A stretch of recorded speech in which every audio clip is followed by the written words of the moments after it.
Trusting the SEAL, Saving the SEALs Series Book 3, written by Leslie North, narrated by Matt Haynes. Chapter 1. Cold as ice SEAL, guilty of murder? Spencer Nixon adjusted his tie and stared at the headline of Coran Williams' trashy tabloid, the one he carried everywhere these days. It was a reminder of the mission ahead, the reason he and his fellow rogue SEALs of Team 10 were working day and night. They had to find the true killers of their beloved teammate Nick Matthews and clear their names so they could get back to business as usual. He shoved the paper back into his pocket. Since the damned article had run on the front page of the DC Times a week prior, he'd used it to stoke his already soaring anger levels even higher. All these lies and manipulations were just one more reason he wanted to find Coran Williams, the owner of the DC Times and Williams Publishing, and set him straight. Twice already, there'd been attempts to mess with the team, to try and stop them from discovering the truth. The first was the explosion at Williams Publishing, which had almost taken out his teammate Gage and Anna, his girlfriend. Then Scotty and his new gal Haley had been ambushed, and Nick's widow Natalie had nearly been wiped off the face of the earth in the process. And speaking of Natalie, she'd faked her death only to turn up alive and well, and passing information to suspected terrorists through e-readers supplied by Williams Publishing's charity foundation, Williams Wishes. Jeez, it was enough to make a guy paranoid. Spencer scowled down at a tiny spot of blood on his tie. He licked a finger and scrubbed at the crimson stain, cursing the dude who'd messed with his otherwise immaculate appearance. The other guys on his team always gave him shit over his obsession with neatness, but there was nothing wrong with looking good, no matter how crappy the mission you might have been assigned. His grandparents, who'd raised him, had always taught him to dot his I's and cross his T's. He considered his attire just one more area that demanded perfection. Pained groans from around the corner brought Spencer back to the task at hand. Literally. He glanced at his reflection in the plate glass window before stalking between two gleaming skyscrapers into the shadowed alley. He grabbed the groaning guy by the collar with one hand and punched him hard in the face, knocking the dude out cold again before tossing the man's body back behind the dumpster. It was getting crowded back there, he thought as he walked back toward the entrance of the building. Marksmanship was his usual specialty, but that didn't mean he couldn't kick some serious ass in hand-to-hand combat when necessary. And sure, there were probably better ways to ensure he landed the position as bodyguard for Coran's daughter Toni, but he didn't have time to mess with them now. Not if he was going to fulfill his duties as assigned by his SEAL team leader, Kyle. His objective? To get a firm location on Coran Williams, then apprehend and interrogate him about his ties to a super-secret information network known only as Sheepskin. Somehow, this operation was tied to Nick's death, and if getting the crucial information meant he had to play babysitter to some prissy heiress with dreams of charity, then so be it. He squared his shoulders in his tailor-made suit and headed into the elegant lobby, then took an elevator to the 18th floor. The suit made him look older, which was good. People always thought he was younger than 25 because of his boyish face and red hair. Hell, the first time the team went to McGruff's pub, the bartender had even carded him. And his teammates, of course, never let him live that one down. The elevator dinged and the doors slid open. Spencer strode out into the hall and took a left at the corner. Near the end of the corridor, he stopped and glanced at a plaque on the wall proclaiming Williams' Wishes in bold black letters. Time to get this party started. Inside the offices, sunshine filtered in through the blind-covered windows against the far wall, and the sharp scents of fresh paint and drywall filtered through the air. His preliminary reports on the foundation indicated the charity had moved into this new location just a few months prior. The receptionist behind the plain oak desk gave him an appreciative once-over and a smile. "May I help you?" the sleek blonde said. "I'm here for an interview with Miss Williams for the bodyguard position." "One moment, please," the woman said. "You're a bit early." Spencer didn't respond, just raised a brow and waited while she picked up her phone and dialed in a number, speaking in hushed tones. Of course he was early. Lateness was akin to sloppiness in his book. Plus, he didn't plan to do anything that might jeopardize getting this job. The receptionist was pretty enough, he supposed, with her designer clothes and perfect makeup, but he was still taking a break. Though maybe 6 months was long enough since his last breakup. The rest of his team thought he was too picky and traditional, ending perfectly good fuck buddy situations over what they considered petty things, like too much partying or gossiping or public twerking. But deep down, he wanted what his grandparents had had. A genuine, enduring, old-fashioned love to weather any storm.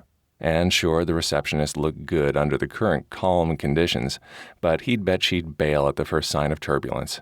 And considering he was a SEAL, Trouble was his middle name.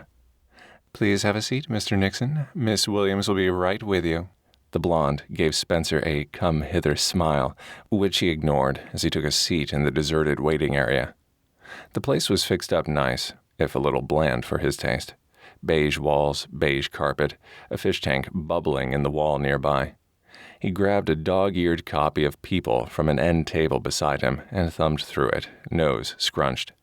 Nothing but socialites acting badly and celebrities compromising themselves in the pursuit of fame and fortune. Definitely not his thing. Spencer tossed it aside and sighed, checked his watch, then stared out the window. If things went as planned, he'd be on a plane to the Middle East by the end of the week.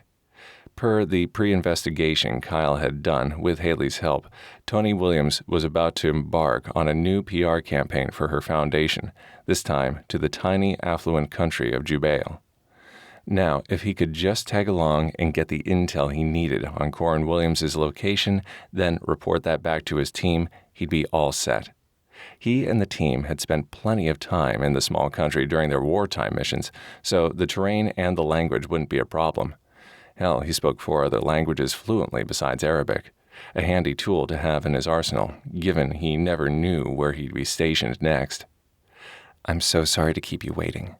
A woman approached, hand extended, the exact opposite of the cool blonde at the reception desk, with her long, dark brown hair and dark doe eyes.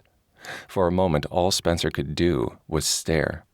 Her features were too stark to be called classically beautiful, her nose a bit too long, her lips a bit too full.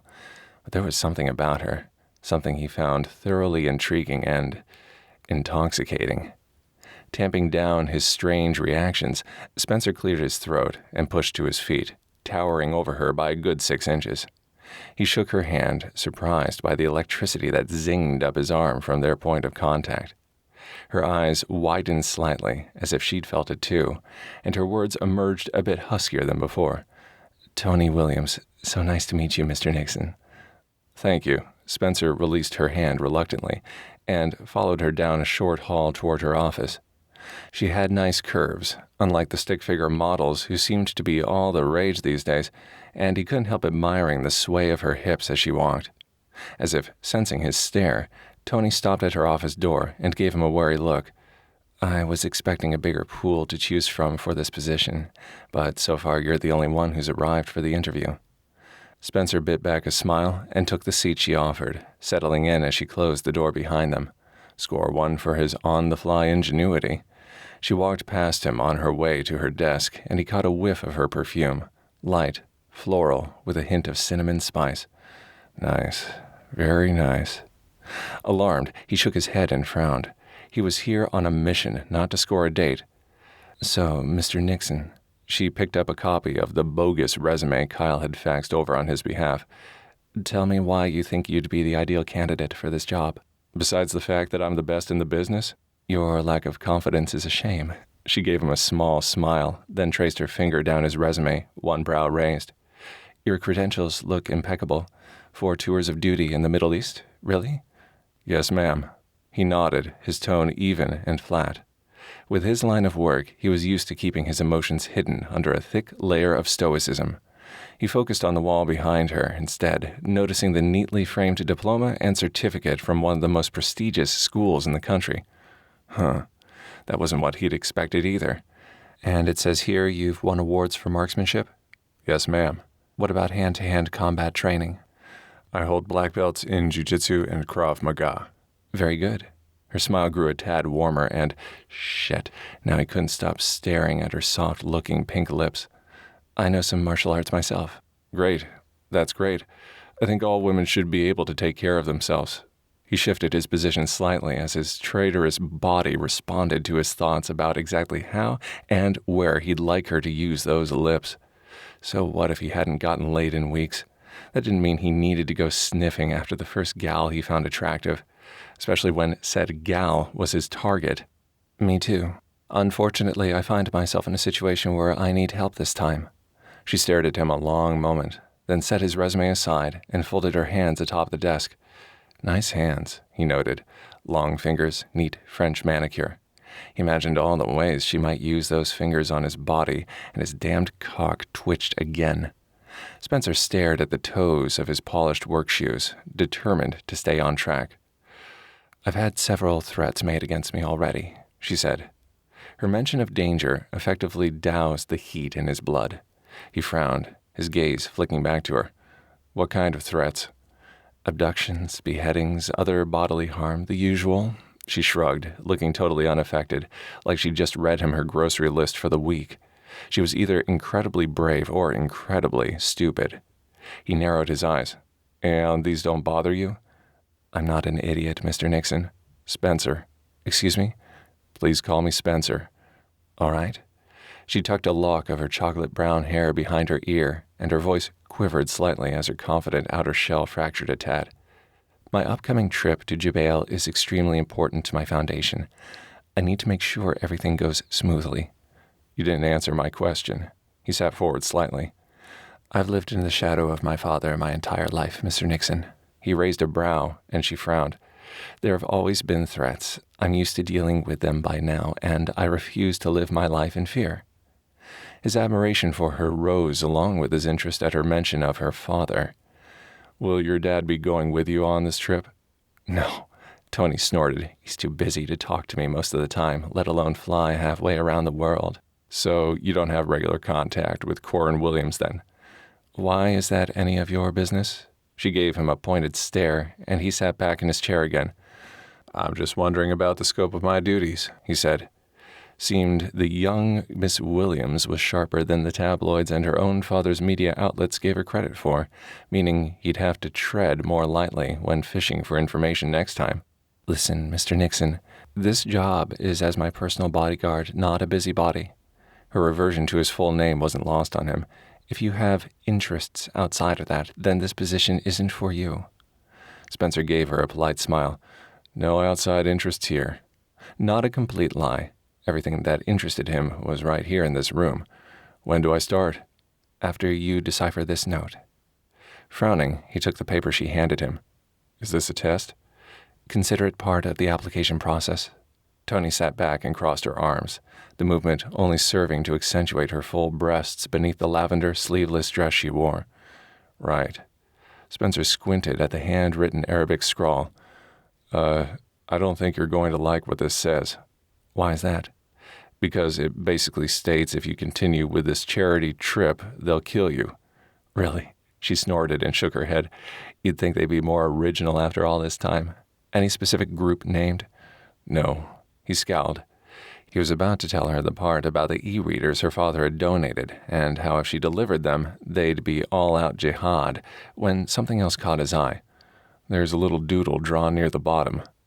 Spencer held the paper closer to try and decipher what the design was. It looked familiar. One small circle with an A in the middle. Wait, no. Not an A. A rifle and a machete and a crossbow. The insignia of Miles Arietta, one of the most notorious gangsters on the planet, and glass shattered. The window, and then the vase of gardenias on the window ledge exploded immediately afterward. Shards and water flew everywhere. He acted on pure impulse, diving across the desk and tackling Toni to the ground, shielding her with his body and doing his level best not to notice how wonderful her curves felt pressed against his hard muscles. The cloying sweet smell of the gardenias tickled his nose. If he moved just a few inches, he could kiss those pink lips and discover for himself just how soft and luscious they were. Toni's rapid breathing pressed her breasts tighter to his chest, and even through his suit jacket and cotton of her dress, he felt her nipples stiffen. Lord help him. Biting the inside of his cheek to keep from groaning, Spencer rolled off of her and raised his head slightly to survey the area. Other than the initial shot and the broken vase, all seemed clear. He signaled for her to stay put, then pushed up onto his knees. He caught a fleeting glimpse of a dark silhouette on the rooftop of the building across the street, the shooter retreating. Here he was, a goddamned expert sniper, and he'd almost been taken out by a rival's bullet. All because he'd allowed his emotions to trump his reasoning. Grumbling, he stood and made sure the coast was clear, then extended a hand down to help her up. The same dazzling, annoying spark jolted through him at her touch. This wasn't going well. A slight knock sounded on the door, followed by the receptionist sticking her head in, the color draining from her tanned face as she took in the shattered vase and flowers littering the floor. "Are you all right, Miss Williams? Should I call the police?" "Not yet," Spencer said, walking over to inspect the bullet hole in the wall, then squinting across the room. "From the trajectory and size of the entry point, I'd say your assailant used a Dragunov SVD Russian-made sniper rifle, most likely a well-trained ex-Russian marksman, or a Middle Eastern-based terrorist. Putin's new regime needs funds, so they've been known to deal arms on the black market." The receptionist's eyes widened, and Toni rushed for the door. Paige, give us a moment, please. Thank you." Paige shot Spencer a wary look before exiting. He turned back in time to see Toni's hands trembling as she closed the door, though she hid it quickly. "Well then." Toni straightened her own outfit before resuming her seat, her expression prim as a church lady on Sunday. "You seem to know an awful lot about the Russian military. Hang around Kandahar for a few months and you learn all sorts of interesting things." He crossed his arms and narrowed his gaze on her pale face, wondering why she was trying so hard to act like the attack hadn't just happened. "Look, ma'am, I know—" "Toni." "Excuse me?" "You can call me Toni." She smiled, and his dismal outlook brightened a tad. "Since we'll be working together?" "Oh, okay." A bit surprised, he straightened his tie, then shook her hand. "Great, I thought—" "Listen, Spencer, I've had my share of bodyguards who did everything by the book. And, as you can see," she gestured toward the hole in her window and the subsequent mess left behind, "that's left me with certain vulnerabilities. So this time I'm ready for a change, ready to try something outside the book." "Right." She couldn't get much more outside the book than a rogue band of SEALs on a black ops mission to find a killer at all costs, he supposed. "Then I'm your man." "Can you start immediately?" She escorted him back toward the door, oddly calm considering the fact she'd just been used for target practice. "I realize you might have things on your agenda today that you need to handle, but I'd like you to be on call in case any more emergencies arise. Plus, we leave for Jubel in 2 days, and I'll need you to get up to speed on my itinerary before our departure, and we'll need to ensure you have all your travel documentation in order." "Yes, ma'am." At her impassive look, Spencer smiled. "Sorry, Toni. And I can start whenever you need me." "Good." She stopped near the receptionist's desk again. "Be back in the office by tomorrow morning at 9 sharp, and we'll get started. And leave your cell number with Paige in case I need to get a hold of you." She turned to her assistant. "Call the police now, and also the building super. I want to move my things across the hall and get the damage in my office repaired, please." "Right away." The blonde gave Spencer a not-so-subtle wink as she picked up her phone. "Have a great day, Mr. Nixon. Welcome aboard." "Make sure you stay away from the windows," Spencer called to Toni's retreating back as she walked away. "Already covered." She raised her hand in response. "The room across the hall is interior, no views outside at all." "Right. Okay." Spencer wrote his cell number on a post-it note, handed it to Paige, and headed back down to the building's lobby. He couldn't seem to shake off his lingering concern for her well-being or his stupid grin. Babysitting an heiress wasn't exactly at the top of his most wanted duties list, but perhaps this job would suck a bit less than he'd first anticipated. Not to mention the fact Kyle would flip when he told him about the note Miles Arietta had sent to Toni. He pulled out his cell phone and sent off a quick text to his team about the new intel while he waited for the elevator to arrive. He reached the first floor again, just as a contingent of security guards raced past him for the stairs and headed for Toni's floor, while another rushed toward the front entrance, their radios squawking loud about reports of a possible active shooter situation and semi-conscious victims found in the neighboring alleyway. Spencer veered toward a less crowded side entrance, pushing outside into the mid-morning D.C. sunshine and scanning the rooftops for more signs of snipers.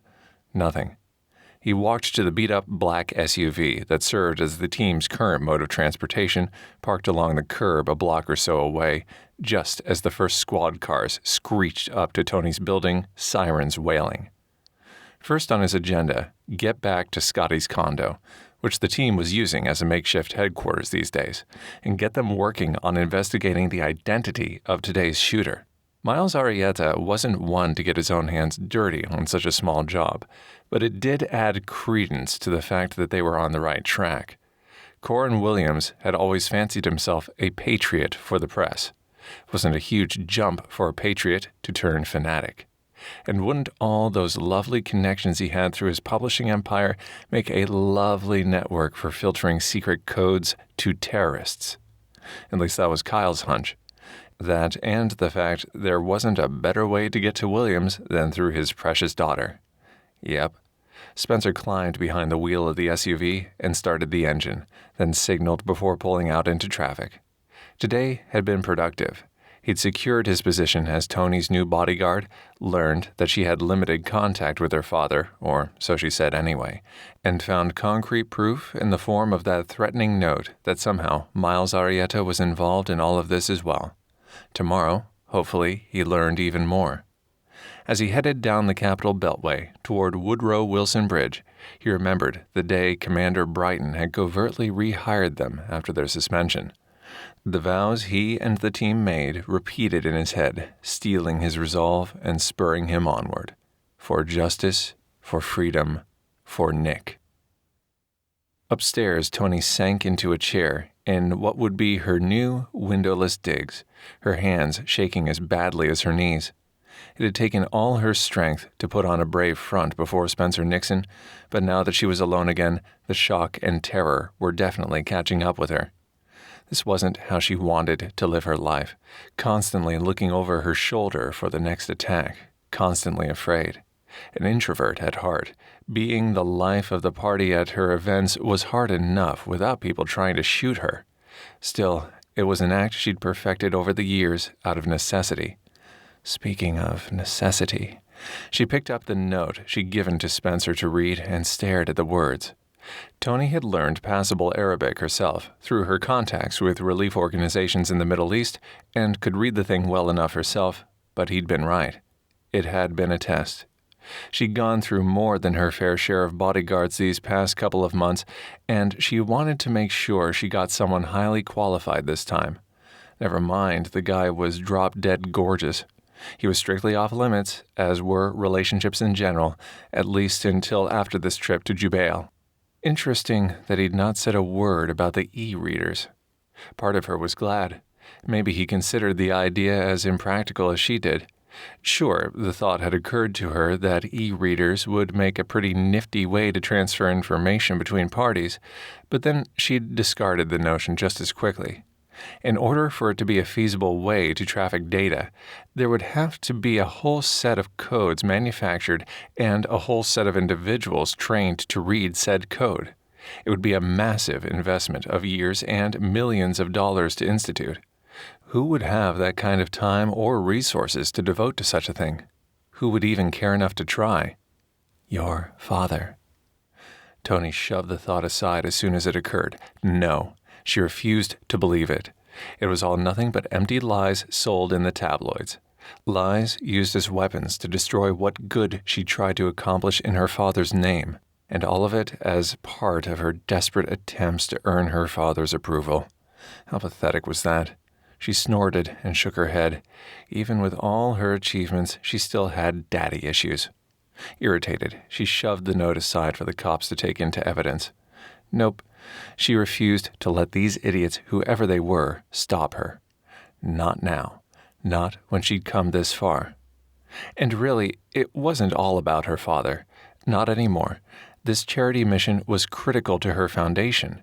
If she couldn't deliver the e-readers as promised to her biggest supporter in the region, Sheikh Zayed, then she'd lose her funding and the Williams Wishes Foundation would cease to exist. All the years she'd put into building the charity into what it was today, a multinational voice for children's rights and literacy, would be for nothing. Then there was also her reputation to consider. It was one thing to be considered a walking, talking Barbie doll to the press.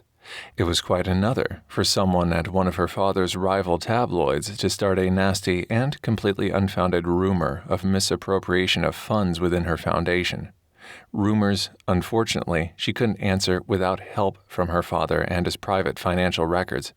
Records she wouldn't have access to until he returned from whatever mystery location he'd disappeared to this time. Ugh. She covered her face with her hands.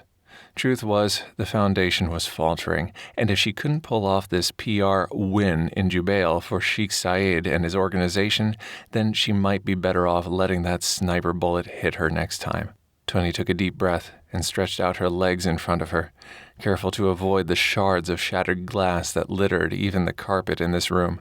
Avoid the windows, Spencer had warned, his words repeated as she stared at one perfect gardenia in the hallway beyond, its green leaves almost as bright as his emerald eyes. She took a deep breath of flower-scented air and let her mind drift to the way he'd shielded her with his body, all his muscles and sinews pressed tight against her. The remembered sensations were enough to make her cheeks heat anew. She wasn't some blushing virgin by any means, but she didn't quite live up to her party girl hype either. Honestly, her new bodyguard was the first man who'd been that close to her in months, so maybe that was why he had felt so good. That's the excuse she was going with anyway. She straightened and attempted to refocus on her upcoming presentation for the Jubel trip until another knock sounded and Paige stuck her hand around the door again. The police are at my desk and building maintenance is on their way. Great. Send the officers back. Toni stood and smoothed a hand down the front of her dress, a slight tremor running through her. Probably lingering shock, she supposed, and grabbed a sweater to tug on over her arms. Not nearly as warm as Spencer's body, but it would have to do. After all, he would be her bodyguard, not her boyfriend. In fact, number one on tomorrow's agenda would be getting Spencer's input to make sure they all survived the upcoming trip intact. Chapter 2. The next morning, Toni was working on the storyboards for her presentation when Spencer showed up at the office. She'd roughed out the general idea of things, but wanted a fresh perspective. She waved him into the room as he and Paige passed by her door on his new employee tour. Hey, can you take a look at these for me? He halted and did a quick double-check to make sure she was talking to him before entering her office. Okay, sure, boss. She smiled and stepped to the side to allow him to see what she'd done. She'd graduated cum laude from Stanford with a degree in law, thanks to her father footing the bill for her tuition, but she'd also earned an online certificate from the prestigious Graduate School of Business in Innovation and Entrepreneurship. A good choice, considering she could make a mean pie chart or sell the heck out of a project for her foundation when needed. Careful to keep an appropriate distance between them, Toni watched Spencer trace one long tapered finger over the artwork and copy, then down the columns of data. Today, she noticed, he'd gone for a more business-casual look, losing the suit in favor of a crisp white button-down shirt, khakis, and a forest green tie to complement his eyes. Hard to believe a man so strong and sure and self-possessed was only 25, but she supposed the notoriously harsh SEAL training probably forced them to mature fast. He was just a year older than her, and, like her, she supposed, he'd worked hard to get where he was and earn his respect. While she waited for his opinion, her eyes were drawn to the way his shirt stretched tight across his muscled back, and how the scent of sandalwood and vanilla from his aftershave made her want to eat him up like her favorite dessert. She shook her head to clear it, but memories of the day before resurfaced anyway. The tight press of his body against her, the warmth of his skin, the brush of his soft auburn hair feather light against her cheek as they'd sprawled on the floor. Sudden heat flowed through her veins at the memories, sweet as raw honey. Alarmed, Toni took another step away from temptation and crossed her arms, feeling oddly exposed despite her long-sleeved red sweater and black pants. So, what do you think? Honestly? Spencer straightened and turned to face her, his expression unreadable. I always wanted the truth. She'd learned that from her father. The truth however painful, was best. Give it to me. A spark of admiration flitted through his eyes, so fast she would have missed it if she hadn't been paying attention. I'm impressed. Flushing at his compliment, she stepped closer to gather up the poster boards and realized too late he'd not moved an inch. Her arm brushed his, and her whole right side tingled. Good. What did you like about it specifically? Well, first off, it's readable, which I expect would be important for a charity looking to widen its audience. You want to be culturally sensitive without being condescending, and by choosing traditional Arabic artwork for the graphics, you've respected their Muslim traditions and beliefs, yet the data shows how they can use these e-readers to benefit their communities and their children's lives. No easy feat, given the tensions in the region. Now she was the one who was impressed. How much time did you spend in Jubel? Almost a year. After Operation Iraqi Freedom ended, I was 19. One side of his lips quirked into a small smile.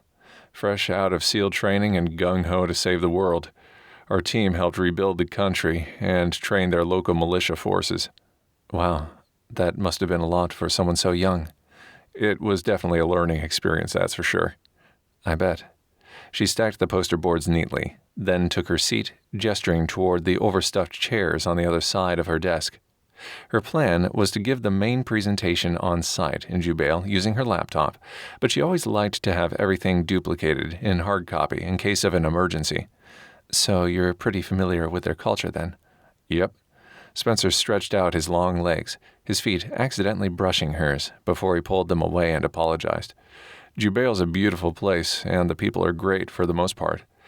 After the American troops pulled out, radicalized rebels came in over the border and gained a foothold in the outskirts.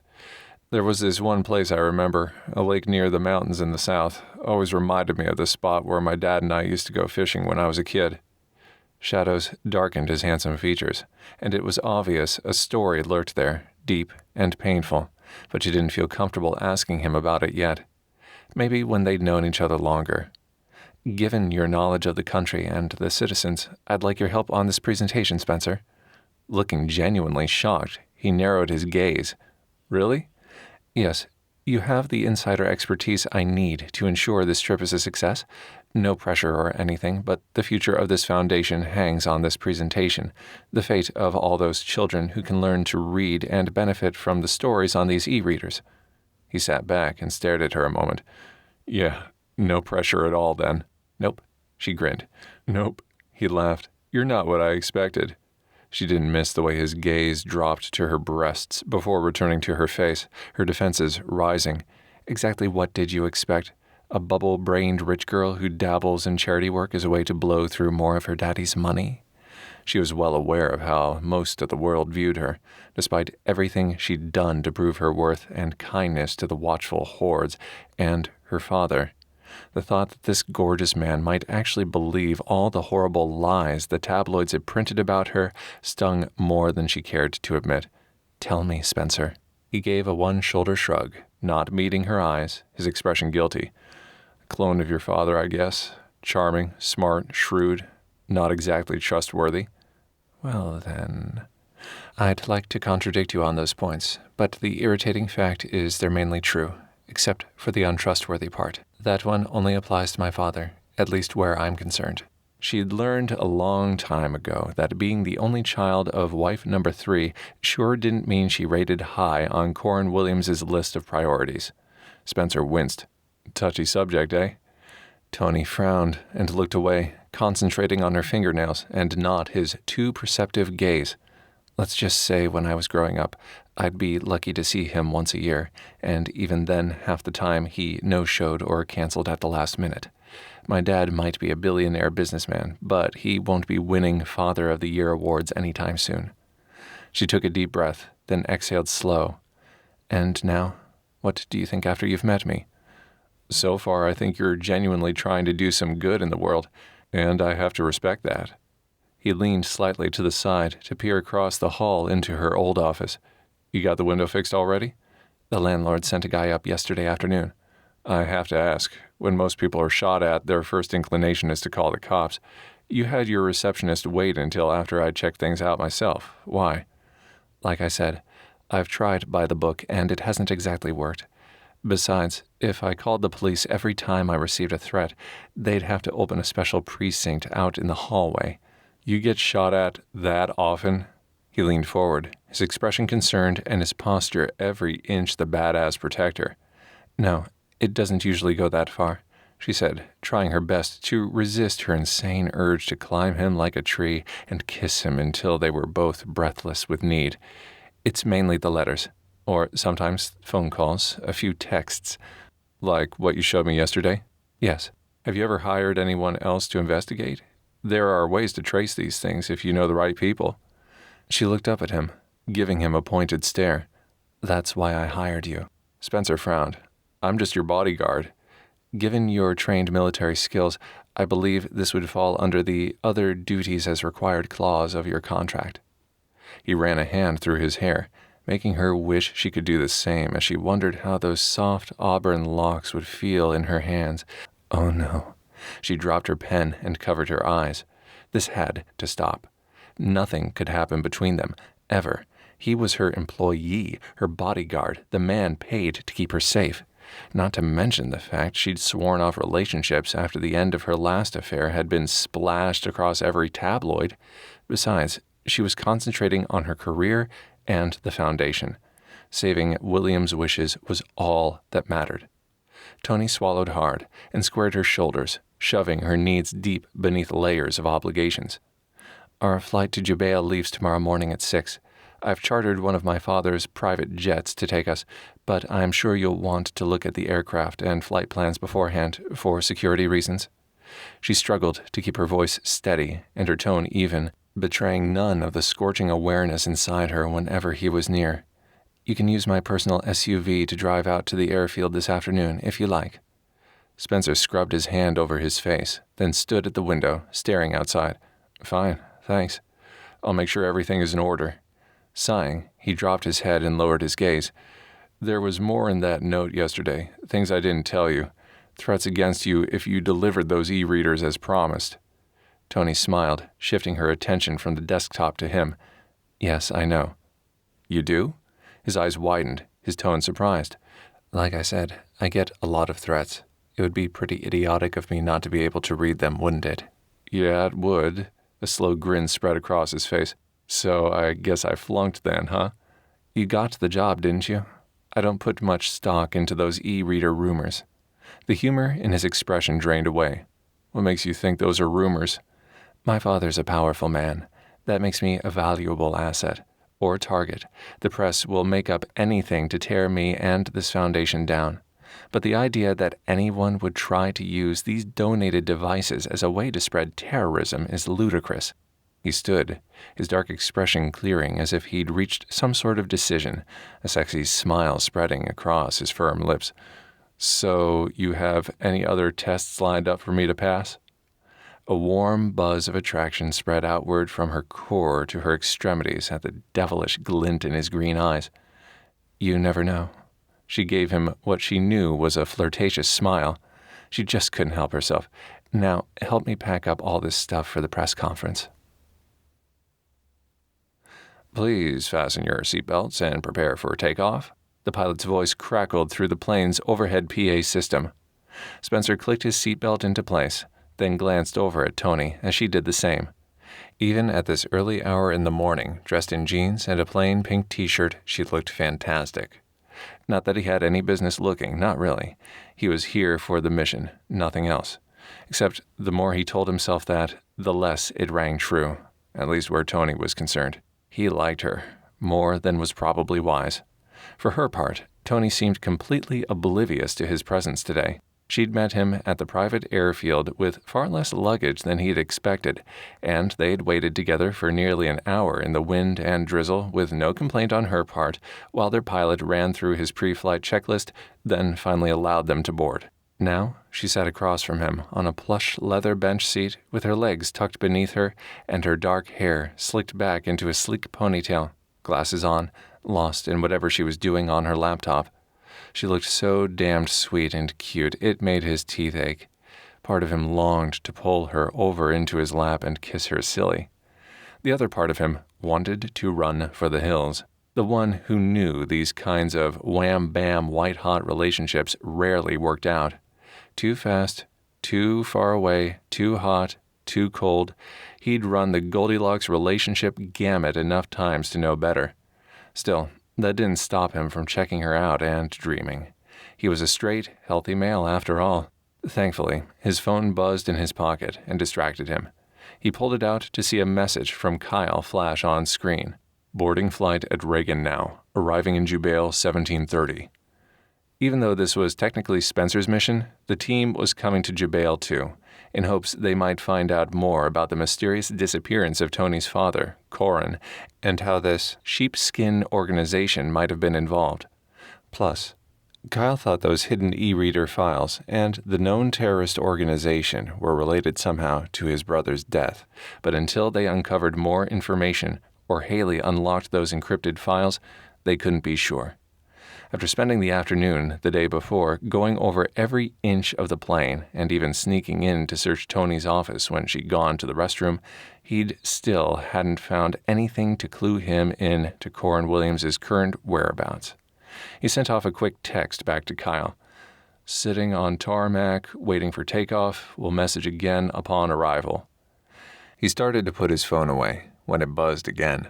Spencer pulled it back out and snorted at the new text, this one from Scotty, the team's hand-to-hand combat expert who was flying commercial coach with the rest of the guys.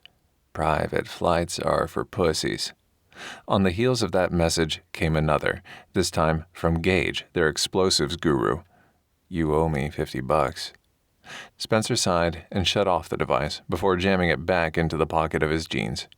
He and the guys had played poker well into the night the evening before, and he'd unwisely bet Gage he couldn't sneak a C4 pack and his handgun into his carry-on bag past the TSA agents. Honestly, Spencer should have known better, especially considering the guy had helped design the new safety protocols the TSA agents were now following, but he'd had one too many beers and his mind was still partially preoccupied with a certain brunette who was strictly off-limits. Besides, needling Gage was fun these days, with all the romance novel covers his girlfriend Anna had shot of him finally hitting the virtual shelves this week. Spencer couldn't remember the last time he'd laughed as hard as he did when he saw an oiled-up plastic sword-wielding Gage decked out as a Viking marauder. He chuckled. Talk about pussies. What are you laughing at over there? Toni asked, drawing his attention to her once more. Not that it had ever gone far. Nothing. Spencer settled back into his corner of the bench seat for the nearly 7-hour flight ahead. Funny text from a friend. She closed her laptop and pulled a blanket around herself tight. Well, you better get some sleep now. Things will be crazy once we arrive. Yes, mother. She hurled a pencil at his head and he ducked to avoid it. Hey now, I'm pretty sure the tossing of sharp objects within the fuselage is considered a violation of safety laws, he teased. Toni stuck her tongue out at him, then pummeled her flimsy airplane pillow with more force than was necessary. Given this was Coran Williams's private plane, he'd half expected everything in here to be plated in gold and sparkling with diamonds. Instead, it was the standard brown leather and all-purpose dark carpet. Coran Williams wasn't known as a style maven per se, but the man did love to flaunt his wealth when he could, at least from what Spencer had seen in the tabloids. Homes around the world, an art collection to rival most museums, fancy sports cars galore. Word had it the man hadn't set foot in a department store himself since Eisenhower was president, as evidenced by the fact the guy dressed like Montgomery Burns from The Simpsons, all creased jeans and Italian loafers. Then again, someone with a net worth greater than many small countries needn't bother with buying his own clothes, he supposed. Personal shoppers for the rich and famous were a dime a dozen these days. Spencer closed his eyes, hoping to avoid the dreaded jet lag ahead, only to open them again moments later as Toni cursed and changed positions. He watched her fuss and cuss for several seconds, then quirked a sardonic brow in her direction. Problem? No. Yes. She punched the pillow again and scowled. I can't get comfortable. So you think beating up the pillow will help? She flipped him off in response. Every time Spencer thought he might be about to drift off, a muttered oath or a violent pillow punch from Toni would jolt him back to wakefulness.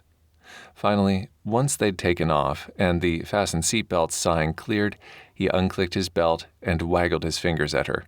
"Come on." "What?" Toni snapped, decidedly cranky. He patted his shoulder and grinned. He knew he was pushing boundaries, but he had his reasons. "Let's snuggle." "I am not snuggling with you." She tucked her body into a tight ball. "You're my employee." "Exactly, meaning you're paying me to be your pillow." "I'm paying you to be my bodyguard, which I'll do an even better job at if I get adequate sleep, which I won't be able to do with you swearing like a sailor every 2 seconds and causing a ruckus." "I was not causing a ruckus." Her tone sounded as outraged as she looked. Still, with her dark eyes glittering and her cheeks flushed, Spencer couldn't remember ever seeing a prettier sight. "And I can't help it if I'm preoccupied." "Preoccupied? By what?" "Everything." She curled her stockinged toes under, and he had the crazy urge to pull off her fuzzy pink socks and suck said toes until she screamed with pleasure. "Flying isn't exactly my forte, okay?" "Kind of strange for a gal in your line of work, isn't it?" "I can't help it, sorry." Spencer watched her for a long moment, her whole demeanor tense and scared, and something inside him, tight and knotted, unfurled. He took a deep breath and patted his shoulder again. "Come on." "I'm not sleeping with you." "Right, you'll be sleeping on me. Nothing untoward, I promise. Women tell me I make a very comfortable pillow. I come highly recommended." "How nice for you." The snark in her tone made him grin. "Well, it's your loss." He relaxed back into his corner and closed his eyes, the weight of her stare making him want to pull her closer despite his resolve to steer clear. After several seconds, he peeked one eye open to see her scooting a tiny bit nearer. "I don't bite," he said, "unless you like that sort of thing." "Excuse me?" "Nothing." The fact he liked a bit of pain with his pleasure wasn't something he was really ready to share with her. He didn't know why he'd even let that slip. Instead of answering, he closed his eyes again. "See you in Jubel." She waited to make her move until he was almost asleep, until he'd managed to get his mind quiet, to push away every thought of just how close she sat beside him and how much he wanted her pressed into him again. He just barely registered her saying, "Damn it," under her breath, and then, a millisecond later, her warmth moved in alongside him, her head slowly coming to rest on his chest. He made himself stay still, forced his breathing to stay low, though he was certain she could hear his heart pounding, especially when she clutched the front of his shirt. It took every ounce of willpower he had not to pull Toni across him and stroke every inch of her luscious curves. Instead, he let her settle in and kept his hands to himself as his body tightened involuntarily. Okay, perhaps this hadn't been his most brilliant idea ever after all. "I'm only doing this because I need my rest too," she whispered. "I've never slept well alone." "Of course," he rasped. The smell of roses from her perfume and citrusy fragrance of her shampoo blended into an intoxicating cocktail. Eyes squeezed shut, he did his best to snooze. It had been too long since he'd had a woman. That had to be it. Totally explained his complete overreactions to her. Toni Williams was his target, his job, his employer. Not to mention the fact Kyle would have Spencer's ass in a sling if he got personally involved with her. Still, as she snuggled closer and his arms somehow found their way around her, and they both drifted off to dream time, all Spencer could see in his mind was the two of them together, entwined in satin sheets of the deepest scarlet, her dark hair curling down her back. Chapter 3. "Get your lazy ass up and help me load this gear." Nick's wide grin loomed over Spencer's face, the hot desert sun beating down. Spencer groaned, then yawned and stretched as Nick kicked his booted feet hard. "Fine, I'm up." He scrubbed a hand through his buzz-cut red hair and swung the nearest bundle of supplies over his shoulder toward the awaiting transport truck. "Bet you can't wait to get home, eh, buddy?" "Got that right." Nick glanced at Spencer over his shoulder before facing front again. "Can't wait to hold my Natalie. Marriage is the best thing ever, bud. You should try it." "Yeah, right," Spencer said, skeptical, "and maybe monkeys will fly out of my ass too." Gage snorted from behind him. "Give me a heads up before that happens, dude, so I can get the hell out of the way." "If you ladies are done yapping, let's get this shit loaded so we can get on the road." Kyle stood in the back of the truck, hands on hips, grinning down at his brother. "That okay with you, team leader?" "Sounds like a The shot came out of nowhere, clipping Gage's right earlobe, then whizzing past Spencer before he even knew what was going on. Next thing, there was blood and who knows what else everywhere, and Nick was lying face down at his feet. Kyle cursed as Gage tackled Spencer to the ground, and the world tilted on its axis. There was something warm and sticky on his hands. Blood. Nick's blood, mixed with chunks of... Spencer's stomach rioted. "Fuck. Oh, fuck." Spencer snapped awake, blinked into the bright afternoon sun streaming in through the airplane windows. It took him a moment to realize where he was, who he was, and that the warm weight of Toni resting against him was gone. He squinted around the cabin trying to locate her, the drone of the jet engines humming loud. She couldn't have gone far, he knew.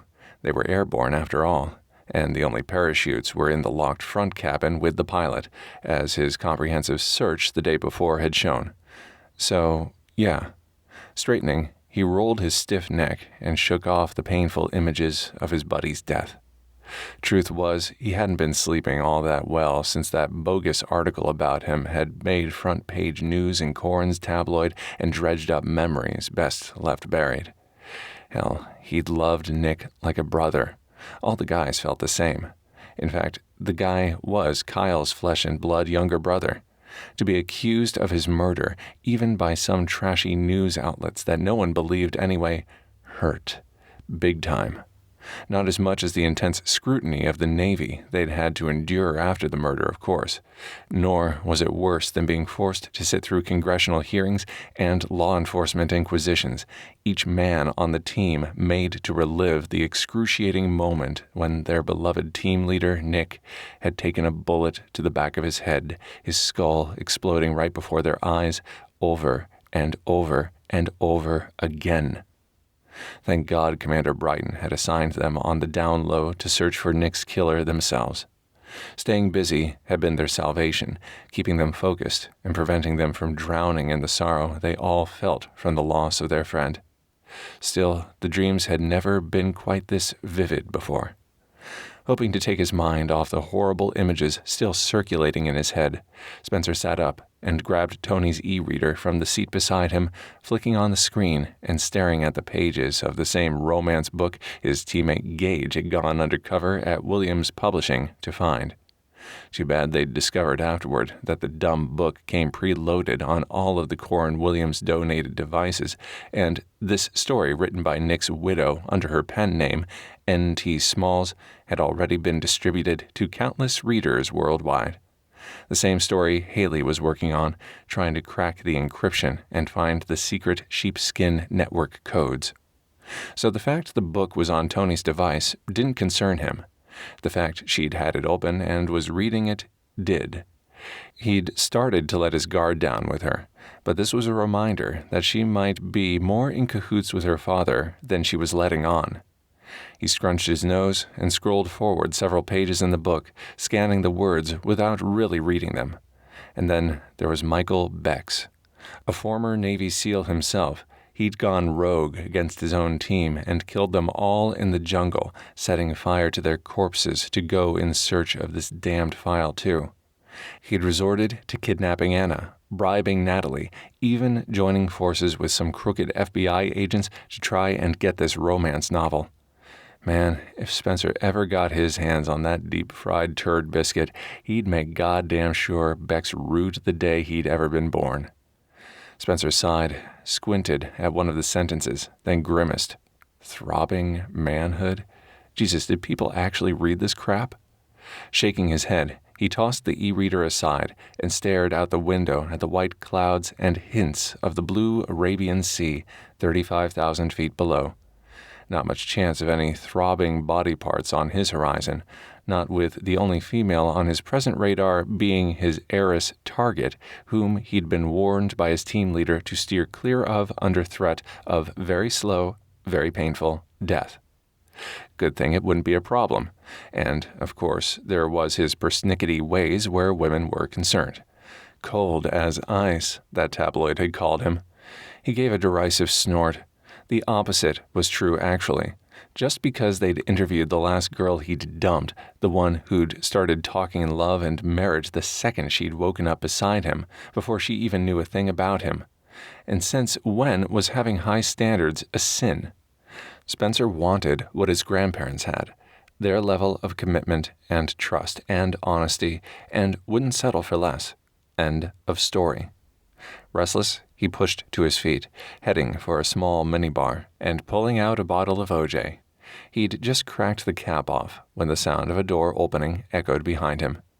Glancing over his shoulder, Spencer stopped mid-sip at the sight of Toni. She'd changed and was now wearing a crisp white-sheathed dress that hugged her curves in all the right places.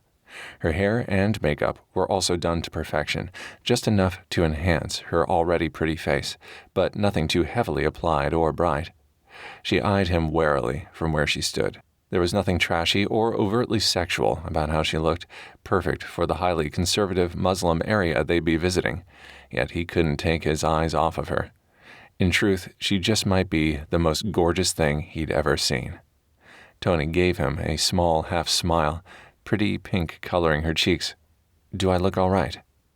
Momentarily speechless, Spencer lowered his bottle of juice and faced her, taking her in from the tips of her sensible white flats to the top of her head, her dark hair slicked back into a low ponytail. Throat tight, he forced the words out. Yeah, you look, wow." Her smile grew, and his pulse pounded loud in his ears. "Thanks." He nodded, not sure what to do next. So. She walked over to where she'd stashed her storyboards at the beginning of the flight. "I don't usually stress about these presentations, but this one is special. Initial reports from the Sheik's assistant said they were expecting several thousand people for the initial PR spot at the airport alone." "That's impressive." "Yeah." She smoothed a hand down the back of her skirt before taking a seat, and Spencer couldn't help following the movement with his gaze, wishing it were him running his hands over her pert little ass. "Important, too. If I can get Sheikh Saeed and his allies on board, I'll have access to their vast distribution channels. This could be huge for our foundation. We could get these e-readers into the hands of children all over the country, including some of the remote desert tribes." "Remote desert tribes?" "Yes, like the ones you mentioned before. Some of the outlying provinces in the mountains, a few along the borders, too." Spencer chugged his juice, then stashed the empty bottle in the seat pocket. If Kyle's hunches were right, and those so-called tribes were part of Sheepskin's network, then they'd be ripe for radicalization, and those e-readers would play right into the terrorists' hands. In fact, word from some of his buddies still working in Black Ops said there were some major dormant cells of rebels lurking in those outlying regions. Shit. He needed to let Kyle know so the team could be ready to provide extra security if needed. If those rebel bastards tried to hijack one of Toni's PR events and took her captive to gain access to her father's media feeds, or worse, killed her for the simple reason she was a high-profile U.S. citizen, "You better get changed," she said, glancing up at him. "We'll be there in about an hour." "Right." Spencer forced his tense muscles to relax and unclenched his fists, walking to the back area and grabbed his garment bag and his polished dress shoes, along with his charged cell phone. This case would put him in the public eye more than usual, as he would need to stick close to Toni's side during her appearances. Plus, he didn't get many opportunities to dress to the nines in his line of work, so he liked to make damn sure he looked fine as hell when he did. He opened the door to the tiny airplane bathroom, then called to her over his shoulder.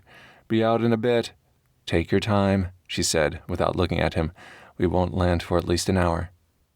After sending Kyle a quick update, he stripped and took a quick shower in the tiny space provided, toweled off, and shaved before pulling on a crisp black suit. There wasn't much room to maneuver, especially for a guy of his height and build, but Spencer did the best he could. Finally, he knotted his emerald green tie in a perfect Windsor knot, then gave himself one last once-over before exiting. Not exactly GQ cover model, but it would have to do. He put away his garment bag, then walked back to the front of the plane, doing a quick mental rundown of all the things he needed to handle once they landed. Assess the area, coordinate with the local security forces, contact Kyle again to let them know they'd landed safely, then get to the location of their team's next rendezvous point. Spencer glanced over at Toni and bit back a grin at her lingering appraisal of him. Her gaze traveled over him from head to toe and left a tingle trail of awareness over his skin in its wake. To distract himself from the pink rising in her cheeks and the way she was biting her lower lip, he pulled down his carry-on bag from the overhead compartment, then strapped on his holstered weapon around his waist, only to hear Toni gasp. Spencer swiveled to face her, frowning. "What's wrong? Is that necessary?" "What?" He scrunched his nose. "You mean my gun?" "Yes. Considering the possible circus we may walk into down there, and the fact terrorists have ramped up their attacks in this area recently, I'd say, yeah, it's necessary." He pulled out his Desert Eagle and chambered a round before clicking the safety back on and returning it to its holster. "Don't tell me you're one of those people." Indignation sparked in her eyes at his disdainful tone. "If by those people you mean intelligent individuals who prefer nonviolence to bloodshed, then yes." She used air quotes for emphasis. "I'm one of those people." Perfect. Spencer shook his head and took his seat, refastened his seatbelt. Now she wasn't just a beautiful, bull-headed, bewildering distraction. She was against one of the fundamental aspects of his job, too. Sometimes sacrifices are necessary for peace, you know. Sometimes good people have to do bad things for very good reasons. She harumphed. "I disagree." "Well, then I guess it's a good thing I'm in charge of your security and you're in charge of smiling and looking pretty for the camera." He picked up a nearby copy of that day's newspaper and flicked it open, effectively blocking her out. "Excuse me?" Her angry tone made her voice lower, and damn if he didn't feel that husky vibration all the way in his groin. Annoyed, he shifted in his seat and did his best to concentrate on the reasons why he and this woman would never work. As she laid into him, he tried not to think about how he wanted her more right now than his next breath. "What I do for a living is much more than smile and look pretty. My work has value and importance and can change people's lives. And what does your work do? What positive thing comes out of beating people up and threatening them?" "Is that what you think I do?" He shot back at her. "You think I'm just some glorified thug? Let me tell you something, lady. You hired me to protect you, and that's exactly what I intend to do by any means necessary. And just because I carry a weapon doesn't mean I go around shooting at anything that moves. I'm licensed to carry and better trained to use this gun than 99% of people on the planet. I only pull the trigger as a last resort when all other methods of defense have failed and only after weighing the cost of sacrifice I'm making. You think it's easy to kill a target? Even when that kill is justified? Well, think again." He forced himself to breathe and relaxed his stiff jaw. "Taking a life is never easy. Never. And if it is, then you better stop and seriously reconsider your life choices because you have gone down a dark and demented path. A path so twisted I can't imagine you'll survive. So don't ever presume to know what I'm thinking or feeling about what I do or the weapons I carry, okay?" Adrenaline and sexual energy buzzing through his system, Spencer lowered the paper and glared at her while the captain's cheerful voice echoed over the PA system once more. "Please fasten your seatbelts and stow all of your mobile devices. We've been cleared for landing at Alhambra International Airport and should be on the ground in Jubel in approximately 20 minutes. They eyed each other across the space of the cabin in stony silence. Finally, Toni tucked her storyboards next to her seat again, then buckled her seatbelt, mumbling under her breath about stubborn, exasperating men while pointedly not looking at him. Spence crossed his arms, counting the minutes until this damned mission was done and he could return to his normal life and not have to deal with the opinionated, naive, infuriatingly intriguing woman across from him ever again. Hot wind smacked Toni's cheeks, and the air smelled of baked asphalt and jet fuel. Nervousness had her heart slamming against her chest as she stood at the top of the stairs to descend from the plane. Masses of people swarmed below on the tarmac. Near the bottom of the steps stood Spencer, keeping an eye on the crowd from behind his dark sunglasses. Every rigid line of his body, from his tense shoulders to his resting military stance, screamed, "Don't mess with me." Despite her earlier words, she found his overt show of strength now oddly comforting, especially considering it looked like way more people had shown up than the sheik's assistant had initially led her to believe. They'd cordoned off a small area around her podium, and a long red carpet cut a swath through the crowds to their waiting limo, though the reporters crowded nearby still jockeyed for position and the best shots. She swallowed hard and took a deep breath. Everything was riding on this one moment, this one speech, this one presentation.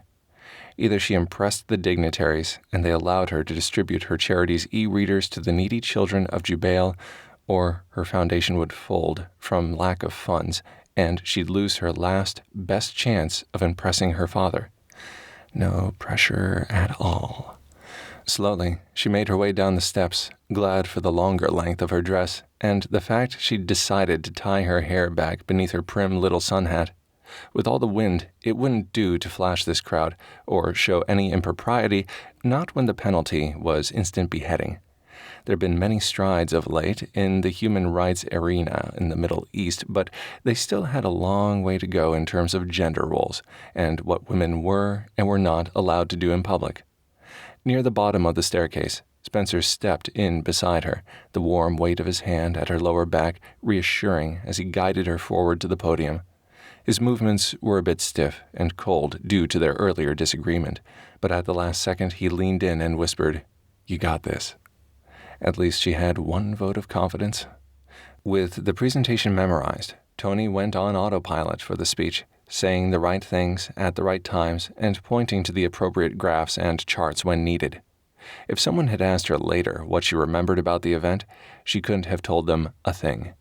She usually prided herself on living in the moment and taking everything in, but today she felt lucky to remember her own name, let alone those of the dignitaries staring back at her with unreadable expressions. Though she couldn't remember the finer details, she was sure she'd hit all of her major project points and highlighted the ways in which her e-reader distribution would benefit the country of Jubel both educationally and economically. Job done. If not well, then at least competently and concisely. By the time she was finished, she felt hot and flustered and ready to collapse in a puddle of stressed-out goo. As if sensing her fatigue, Spencer moved in once more and whisked her down the red carpet to the awaiting limo. The press called out a barrage of questions along the gauntlet, but she ignored them. There was another presentation scheduled in a day or two, specifically for the media anyway, so no harm done. Once she was settled in the cool leather interior of the air-conditioned car, she took a deep breath and rubbed her throbbing temples. Perhaps it was the heat that made her feel lightheaded. Then again, maybe it was the man sitting beside her, his facade still icy as the North Pole. Toni took a deep breath and closed her eyes. "Spencer, I'm sorry about what I said on the plane. You were just doing your job, and I had no right to attack you." He removed his shades and blinked over at her several times, as if weighing his options. At last he sighed and sank back into his seat, a slow grin spreading across his handsome face. "Apology accepted, and you did fantastic out there." He unbuttoned his suit jacket and crossed his ankle over his knee. His green gaze narrowed as he stared over at her from across the width of the limo, the look on his face growing more concerned. "You okay? You're pretty pale." She nodded. "I think so." Her tone must have sounded less than confident if his growing frown was any indication. "When did you last eat?" he asked. "I don't know. Before we left D.C., I guess." Toni gave a shaky shrug and stared out the tinted window at Jubel's glittering capital city of Hassan in the distance, all sleek skyscrapers and luxury resorts. "The temperatures were warmer than I expected for this time of year." "Yeah," Spencer snorted. "I remember the first time I was here with my SEAL team, one of my buddies, Gage, got heat exhaustion. Of course, the dumbass was trying to show us all how tough he was by hauling 2 armed torpedoes on his back at the time. Toni forced a smile, then rested her head back against the seat. Must be a guy thing. Not all guys feel the need to prove themselves. She peeked one eye open and quirked a brow at him. Like you? I've got nothing to prove. He continued to watch her, his eyes narrowed. Toni closed her eyes again, hoping everything would stop spinning soon. Thanks for all your hard work back there. Makes the week ahead seem less daunting. It's my job. The sounds of him shifting in his seat were followed by the quiet whir of the glass partition, separating the back of the limo from the front descending. Spencer spoke to the driver in hushed Arabic, too soft and fast for her to catch exactly what he said, though she wasn't exactly concentrating either. Soon the limo slowed. Toni straightened and opened her eyes in time to see the right side window whoosh down, revealing a drive-through window and a familiar set of golden arches. Spencer grinned over at her and winked. What do you want to eat? I'm starving. Oh, her stomach growled loud. I figured we'd get something once we got to the hotel. We can eat dinner there later, but I can't wait until then. He cocked his head toward the open window. Get whatever you want, my treat. She glanced over at the menu. I guess I'll just have a burger and fries. Good choice. He rattled off their order in perfect Arabic, then pulled out his wallet as they swerved up to the pay window. Hard to believe she'd traveled halfway around the world to eat classic American fast food, but Toni had to admit a taste of home right now was just what she needed, and his thoughtfulness was thoroughly charming. Once they were back on the road again, she sipped her vanilla shake and smiled. I figured a buff guy like you existed on power bars and protein shakes. You keep surprising me, Spencer Nixon. As do you, Toni Williams, he said, smiling back at her around a mouthful of ice cream. As do you, with your law degree and your philanthropic endeavors. They finished their impromptu meal just as they pulled up to the entrance of their swanky hotel. Toni stuffed her trash into her bag, then checked the front of her dress. Remarkably, she'd managed not to drip anything on the pristine white fabric. Spencer hadn't been quite so fortunate, it seemed. He cursed and attempted to wipe off a glob of mustard from his tie. Too bad, she thought, since the color matched his eyes so perfectly, but maybe the hotel dry cleaners could remove the stain. The driver came around and opened her door to help her out. She smoothed her hand down the front of her dress, then stared up at the ornate glass and steel architectural jewel where they'd be staying for the next week. Even with all her father's wealth, she never would have stayed someplace so extravagant if it had been up to her. But Sheikh Saeed was sponsoring her trip, and he was co-owner of this resort. He'd offered to put her and her entourage up for their entire stay in Jubel. To turn down his invitation would have been exceptionally rude. Guess we'll be toughing it out this week, she tossed over her shoulder at Spencer as he slid out of the car, feeling far more lively now she'd gotten some food. Damn, Spencer said, coming up beside her. This place looks like it cost $1 million. $1 billion, actually, Toni replied, smiling. At least that's what my father's paper reported. At the mention of her dad, Spencer's appreciative expression went flat. He mumbled something under his breath, then went back to the limo to check on their luggage with the driver as a man dressed in traditional Arabic garb of white robe and turban approached her and bowed respectfully. Miss Williams, welcome to the Lotus. It is our supreme pleasure to have you as our guest during your stay. My name is Ayan, and I will be escorting you to your accommodations and serving as your personal butler and concierge during your stay. Thank you, Ayan. She waited until Spencer rejoined her. Then they followed the man into the lobby. Lush tropical plants and ornately gilded pillars filled the spacious area. Sunlight streamed through the towering skylights above, and the scent of jasmine and exotic spices filled the air. Everything looked tranquil and serene and infinitely opulent. Near the center of the space was an enormous carved marble table with a huge display of birds of paradise and lilies and cassis, their decadent, pungent fragrance heady. Bypassing the registration area completely, they followed their host to a private bank of elevators near the far corner of the room. Sheikh Saeed has given you the use of the Palm Suite during your time with us. I hope you will find it satisfactory. Ayan held open the gold-plated elevator doors for her and Spencer, then stepped inside to slide a discreet black key card into a small slot where normally the floor numbers would be. Satisfactory didn't begin to describe what Toni saw when the doors opened again. Chapter 4. Spencer slumped back in his seat on a cushy gold velvet divan and checked his watch for the umpteenth time.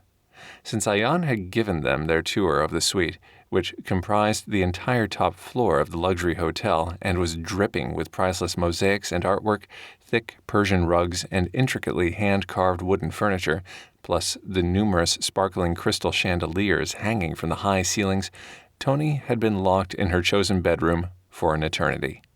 She'd asked him to wait for their luggage and to choose whichever room he wanted, then disappeared into her quarters. He'd done as she asked, but for a guy who kept busy and on the go, waiting around like this drove him crazy. Not to mention the fact he was starving again. A burger and fries and sundae only lasted a man so long. He pulled out his phone again to check for new messages from his team. Nothing yet. He suspected they were probably still stuck at the airport, waiting to land or in line at customs.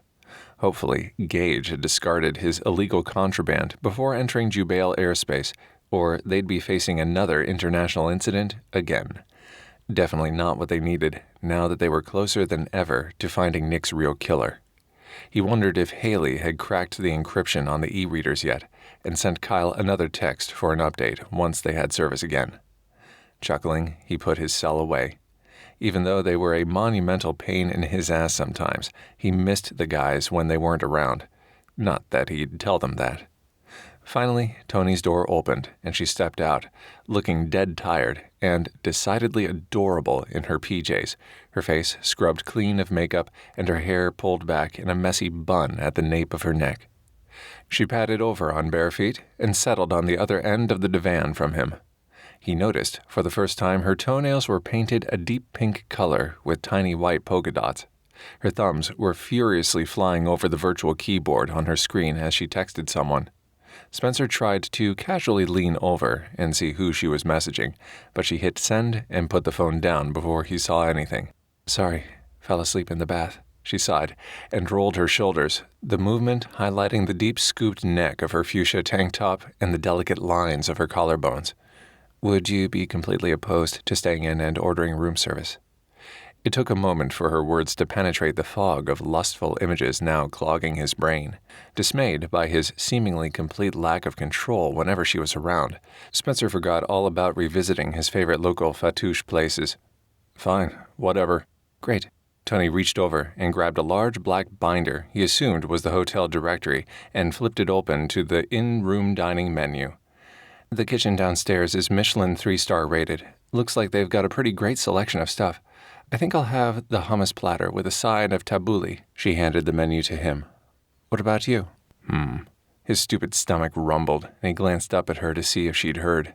From her sly grin, he guessed she had. "Hand me the phone, and I'll call it in."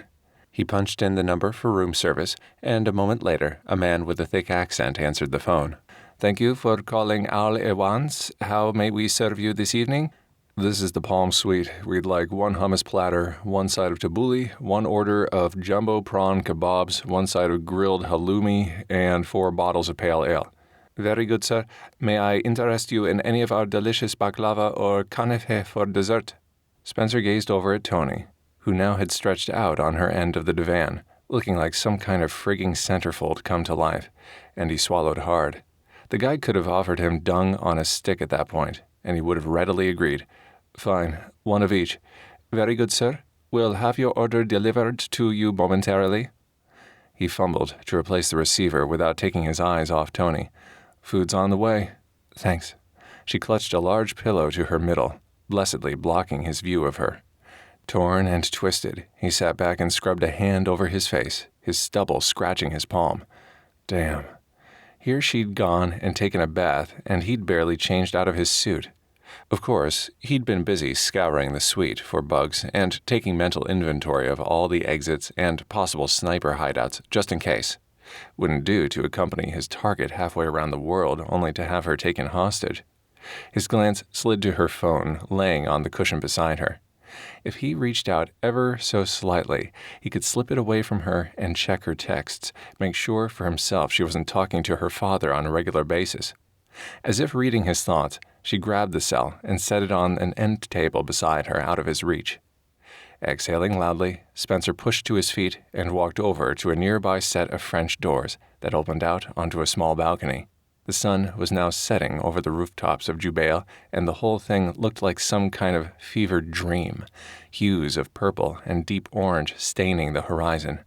Maybe the fresh air would do him good, help clear his mind for the mission ahead. During the team's stopover in Paris, he and Kyle discussed adding extra security for Toni on the trip. But considering there were only 4 of them now, and they were stretched thin as it was, Kyle had thought it best to continue with only Spencer for the time being, though the team would remain only a text or call away if needed. Meanwhile, Kyle and the team would keep working to discover who was responsible for the shooting at Toni's office a few days earlier. Now that he'd secured the entire suite, he pulled his phone out again, glad to see there was finally a response, short and not quite sweet as it was, from Kyle. At Best Western, finally. Team homicide imminent. Have bail money on standby. Encryption cracked. Per Haley, coded software is used for tracking purposes. More info later. Tracking, huh? The only reason he could think of for terrorists wanting to track anything was to organize attacks. Spencer leaned against the sturdy stone railing, peering down into the streets far below. 74 floors up, there was a constant wind and a near-constant, subtle sway of the glass and steel structure beneath his feet. Then again, maybe he was just still dazed from his beautiful suite mate. "So," Toni said, joining him. She rested her forearms on the railing beside him, her position inadvertently giving him a nice view right down her shirt. "What makes a man become a SEAL?" He looked away from the too tempting expanse of her creamy chest and turned his back on the dazzling skyline. "Can't speak for everyone, but for me it was 9/11. Did you know someone in the attacks?" "Not personally, but I watched it all on the news when I was a kid. I'd always been pretty handy with a gun," he shrugged. "Hunted with my dad since I was old enough to walk. So when the attacks happened, I wanted to do my part to defend freedom. The minute I was old enough, I went straight down to my neighborhood naval office and signed up. After boot camp, they accepted me into the marksmanship program, then into SEAL training. Now here I am." He picked at some non-existent lint on the front of his dark blue t-shirt. "What about you? From what I read, I figured a pretty gal like you would give Paris Hilton a run for her money." "Nah." She scrunched her nose and stared up at the darkening sky. "I'm more of a peace and quiet, recharge with nature kind of girl." She sniffed the air, then smiled. "Do you smell that?" "Garlic. My Aunt Nana. She wasn't really my aunt, but I always called her that anyway. She had this Italian restaurant, and I used to hang out in her kitchen all the time when my mom was working. Dad never came around, so I was on my own most of the time." She gave a small shrug, her sad tone tugging at Spencer's heart. "This one time, when I was about 9, she got called away on a family emergency and put me in charge while she was gone." "Put you in charge? At 9? "Yep." Toni grinned at him. "I loved it. I ran everything for the whole night. Front of the house, back kitchen, everything. All the staff knew me, and most likely they were just playing along to appease me. But that's when I knew." "Knew what?" "That I like running the show." "Only child?" he asked. "Yep." "Me too." "Really?" She faced Spencer, her hip grazing his. "Guess we do have something in common, then." "Guess so." Her gaze lowered, and she wrinkled her nose. "I'm sorry again about that disagreement on the plane. I tend to get pretty passionate about things I believe in, but that's no reason to be rude." "Forget about it." He gave a small shrug. "I understand the whole passionate thing. That's why I'm here, after all." "To serve God and country?" "No, to—" He wanted to say more, but was interrupted by the ding of the elevator arriving in their foyer. He straightened and cleared his throat before stepping back inside from the balcony. "Bet that's dinner. Be right back." Spencer showed the room service waiter into the dining room and watched while he unloaded their meal onto the black marble tabletop. The smells of curry and garlic and lemon tickled his nose and made his stomach rumble anew. Toni wandered in and took a seat across the table from where Spencer stood. Once the guy had laid everything out, Spencer tried to give the man a tip. "No, sir," the waiter said, bowing. "You are here under the hospitality of the sheik. To take your money would be an insult to His Royal Highness." "Of course." Spencer made a small bow of his own to the man, thanking him in his native tongue. "Shukran." "Ahlan wa sahlan." the man said, bowing once more before leaving. Toni lifted the domes off of several plates and inhaled deep of the rich aromas of roasted shrimp and spiced beans. Man, I've missed this kind of food. How many times have you been to Jubel? Spencer asked, as he waited for her to fill her plate, then did the same himself. He took the seat across from her and dug into the delicious meal. Only once, several years ago. I've visited Jordan and Dubai a few times too for the foundation. Her mention of Williams' wishes brought his thoughts back around to the mission. How many of those e-readers would you say you hand out in a given year? She frowned, chewing and swallowing a large bite of pita bread slathered with hummus before answering. Last year we donated over 12,000 in 5 different countries around the world. We're on track to double that amount this year. Why? Just wondered. He filed the information away to share with his team later and opened 2 bottles of the pale ale, passing one to her before taking a large gulp of his own. The prawns on his kebabs were each nearly the size of his hand and tasted like pure sweet and sour goodness. That's a lot of reading. Books help kids use their imaginations. They teach them that anything is possible. No argument here. He tore off another bite of grilled shrimp with his teeth. I love to read. Really? She gave him a skeptical look. I wouldn't have pegged you for the bookworm type. Looks can be deceiving. Spencer winked, then took another swig of his beer, the alcohol doing its part to relax his tense muscles and ease his overactive mind. And tempting. Toni blushed under his watchful gaze, her dark eyes glittering with sensual promise and a lingering hint of caution. Her eyes lowered to his lips before meeting his gaze again, and he felt the movement like a caress. Yes, they most definitely can. Toni woke up before dawn the next morning. She had a lot of work left to do on her big PR presentation to be ready. All she had to do was prove the e-reader's worth to Sheikh Saeed and his cohorts. It was worth a try to get them into the hands of Jubel's children. Yet, as she stepped under the steamy spray of the shower, she couldn't seem to shake a niggling of unease. It had started as nervousness over her upcoming presentation, then sprouted into full-blown anxiety about her father. As she scrubbed shampoo into her hair, she thought back over the last 12 months. He'd taken an unusual interest in her foundation over the past year, most especially into her proposed distribution channels. Then, right after the explosion at his publishing company, he'd just vanished again, without a word to her or anyone else. Given the fact she could count on one hand the number of days she'd spent in her father's presence growing up, it wasn't his disappearance that bothered her so much. What bothered her was that he'd abruptly left behind his business pursuits. He never did that, ever. She tried to relax, telling herself it was just the stress of travel, of the presentation that was making her worry about everything. Probably all of it would add up to nothing, she thought, as she rinsed the last of the conditioner out of her hair, then shut off the water. Toni stepped out of the shower and dried off, then padded into her bedroom and pulled on a fresh outfit for the day, a modest white skirt that hit below the knee, sunny yellow crewneck top, comfy flats, then slicked her wet hair back into a ponytail and walked out into the main part of the suite. She was about to start a pot of coffee, thinking there was no way Spencer would be up this early and that maybe it would give her a chance to do a little internet snooping into him before he got up. After starting a pot of strong coffee, she headed back into the sitting room where she'd left her laptop the night before and noticed a strange clacking sound from out on the balcony. Slowly, she inched her way toward the open French doors and caught sight of Spencer sprawled on one of the 2 chaise longues, her computer opened on his laptop and her cell phone beside him. She gave up any pretense of hiding and charged outside. "What the hell are you doing?" He looked up at her, his eyes going wide for the briefest moment. If she'd blinked, she would have missed it, because then his face went smooth and businesslike. "This isn't what it looks like." "No, that's my private laptop and my phone." Toni stalked over, incensed. "Give them to me. I'm just looking out for you, checking for viruses, bugs, malware, spyware, stuff like that." "Part of your comprehensive service, huh?" She attempted to wrangle the thing from his grasp, but to no avail. "I don't remember this being on your resume, and I have excellent firewalls, thanks so much, and you don't have my passcode for my phone, so no luck there, I guess." A new idea occurred.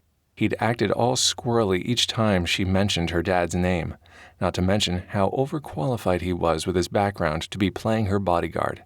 And now this? Toni crossed her arms and scowled. Nope. The guy was here for more than babysitting purposes. She was sure of it now. Did my father send you? What? No, why would you say that? Oh, I don't know. Maybe because he disappeared months ago without a word to anyone. Do you know where he is? She held her ground, cheeks blazing with anger. You know what? It doesn't matter. You're fired. Fired? He said calmly. You don't mean that. Like hell I don't. Beyond niceties now, she glared at him. Tell me who you are and what you're really doing here. Spencer looked at her, incredulous. I'm Spencer Nixon, and I'm here as your bodyguard. I don't believe you. Would you choose that as a pseudonym? Not your name, your reason for being here. Why the hell would a Navy SEAL want to babysit a nobody like me, huh? You're not nobody, he growled. You're the head of a successful charity foundation and you're Coran Williams' daughter. Right. Of course. He wouldn't be the first guy who'd hoped to get her billionaire dad through Toni, nor would he probably be the last either. Got it. I understand. You're using me to get to my dad. Not in the way you think. Spencer shook his head and scowled. And, pardon my French, but you don't understand a damned thing, sweetheart. Then explain it to me, Toni said, because from where I'm standing, it looks like you just tried to hack into my personal computer and access my personal phone records. Do you have any idea what the punishment for stealing is in Jubel? Her instincts told her he was up to something, and she should have listened, damn it.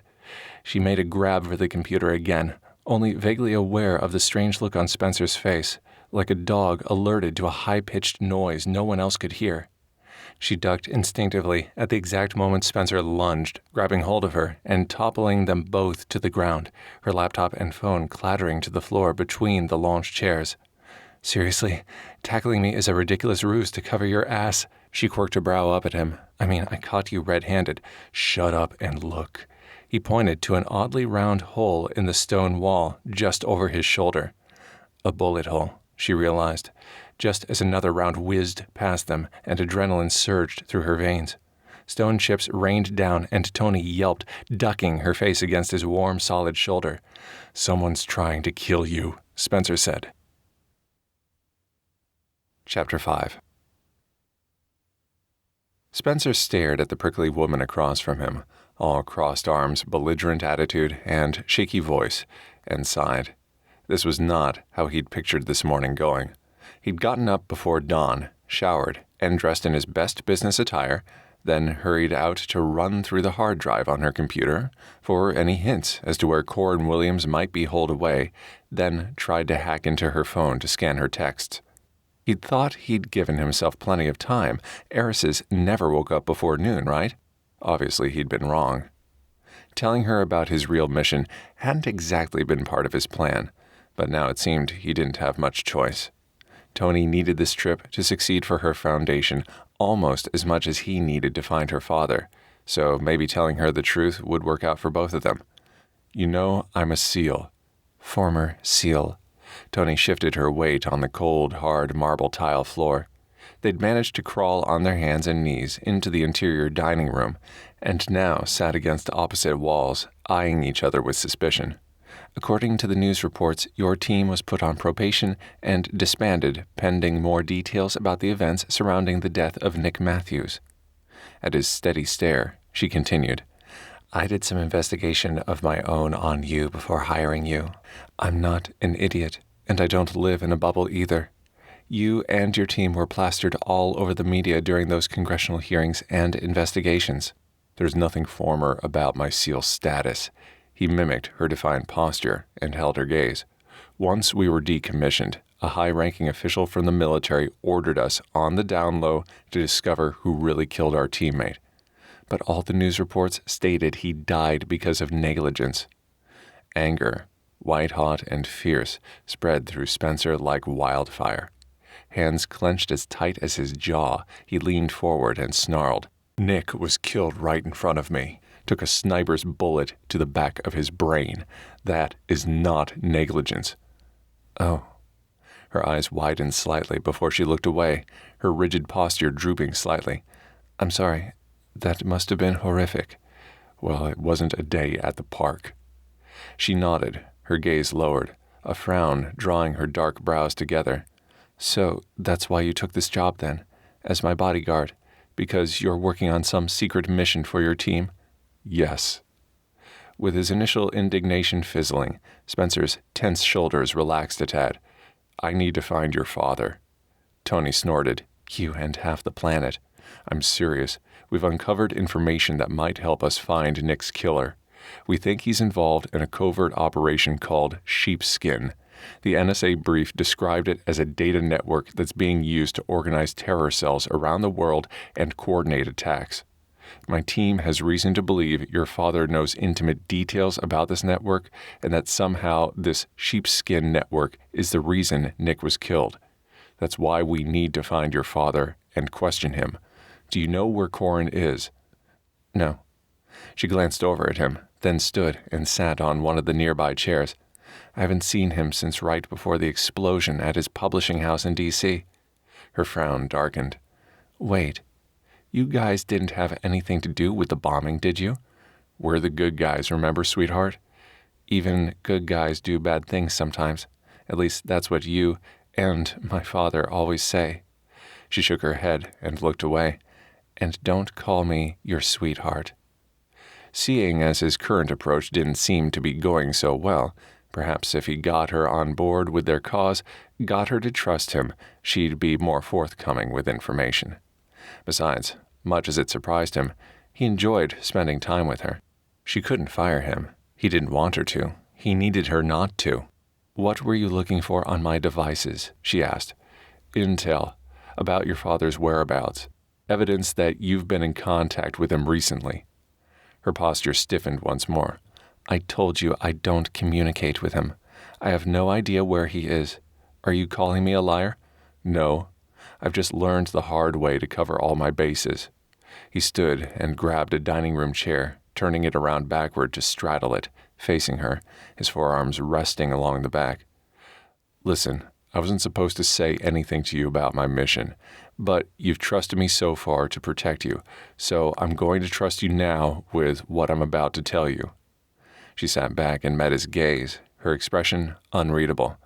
"Go on." "My team and I came to Jubel looking for your father. We think he can help us clear our name. We just want to talk to him, I swear." "The rest of your team's here too? Where?" "That's not important.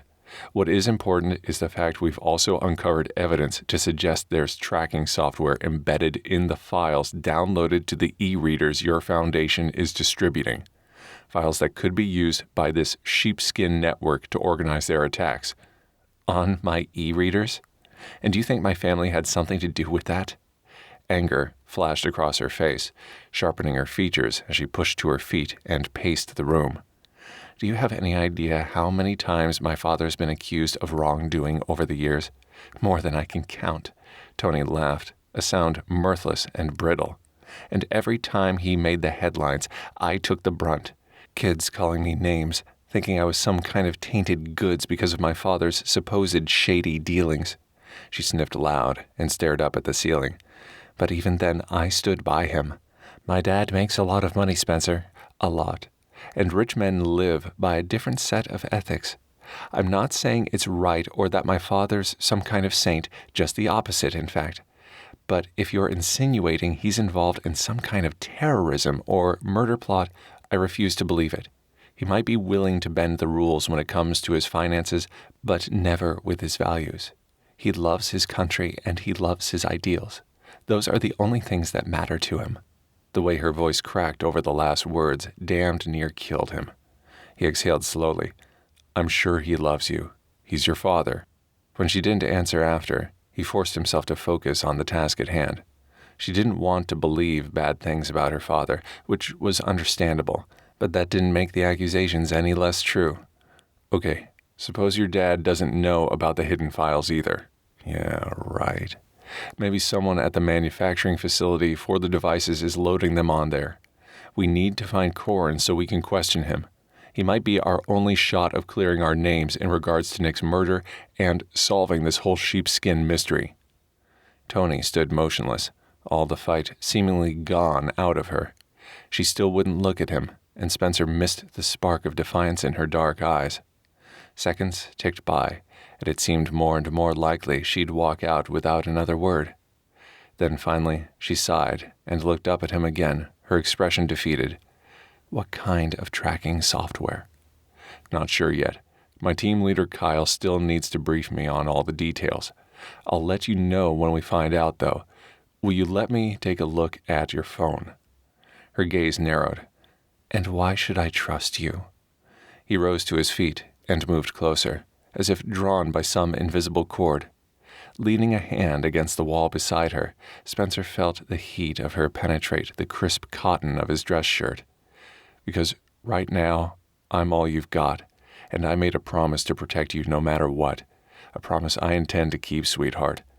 I told you not to call me sweetheart." She looked up at him through her long, dark lashes, and Spencer's pulse kicked higher. The spark was back in her eyes. "What should I call you then?" "Considering what you just told me, how about partner? You help me make this trip a success for the Foundation, and I'll help you find my father." Spencer stared at her extended hand, his gaze flickering to her lips before meeting her eyes. He grasped her hand tight, feeling the connection between them throb stronger, brighter. "Okay, partner," he said, putting a twang on partner, doing his best John Wayne impersonation. "So who do you think would want to kill you, and when can I get your passcode?" "I don't know." She shook her head and frowned. "And I'll get back to you later on the code." By the time that afternoon rolled around, Toni had racked her brain about who might want her dead and had come up empty-handed. Sure, her dad made plenty of enemies on his rise to media mogul, but she helped kids and poor people for a living. Who would care enough about her to have her assassinated? And even if her father was somehow involved in all the awful things Spencer had accused him of, which she had a hard time accepting, that had nothing to do with her. She hadn't shared her passcode with him yet either. It wasn't that she had anything to hide, it just seemed so intimate, letting him into all the minute details of her life.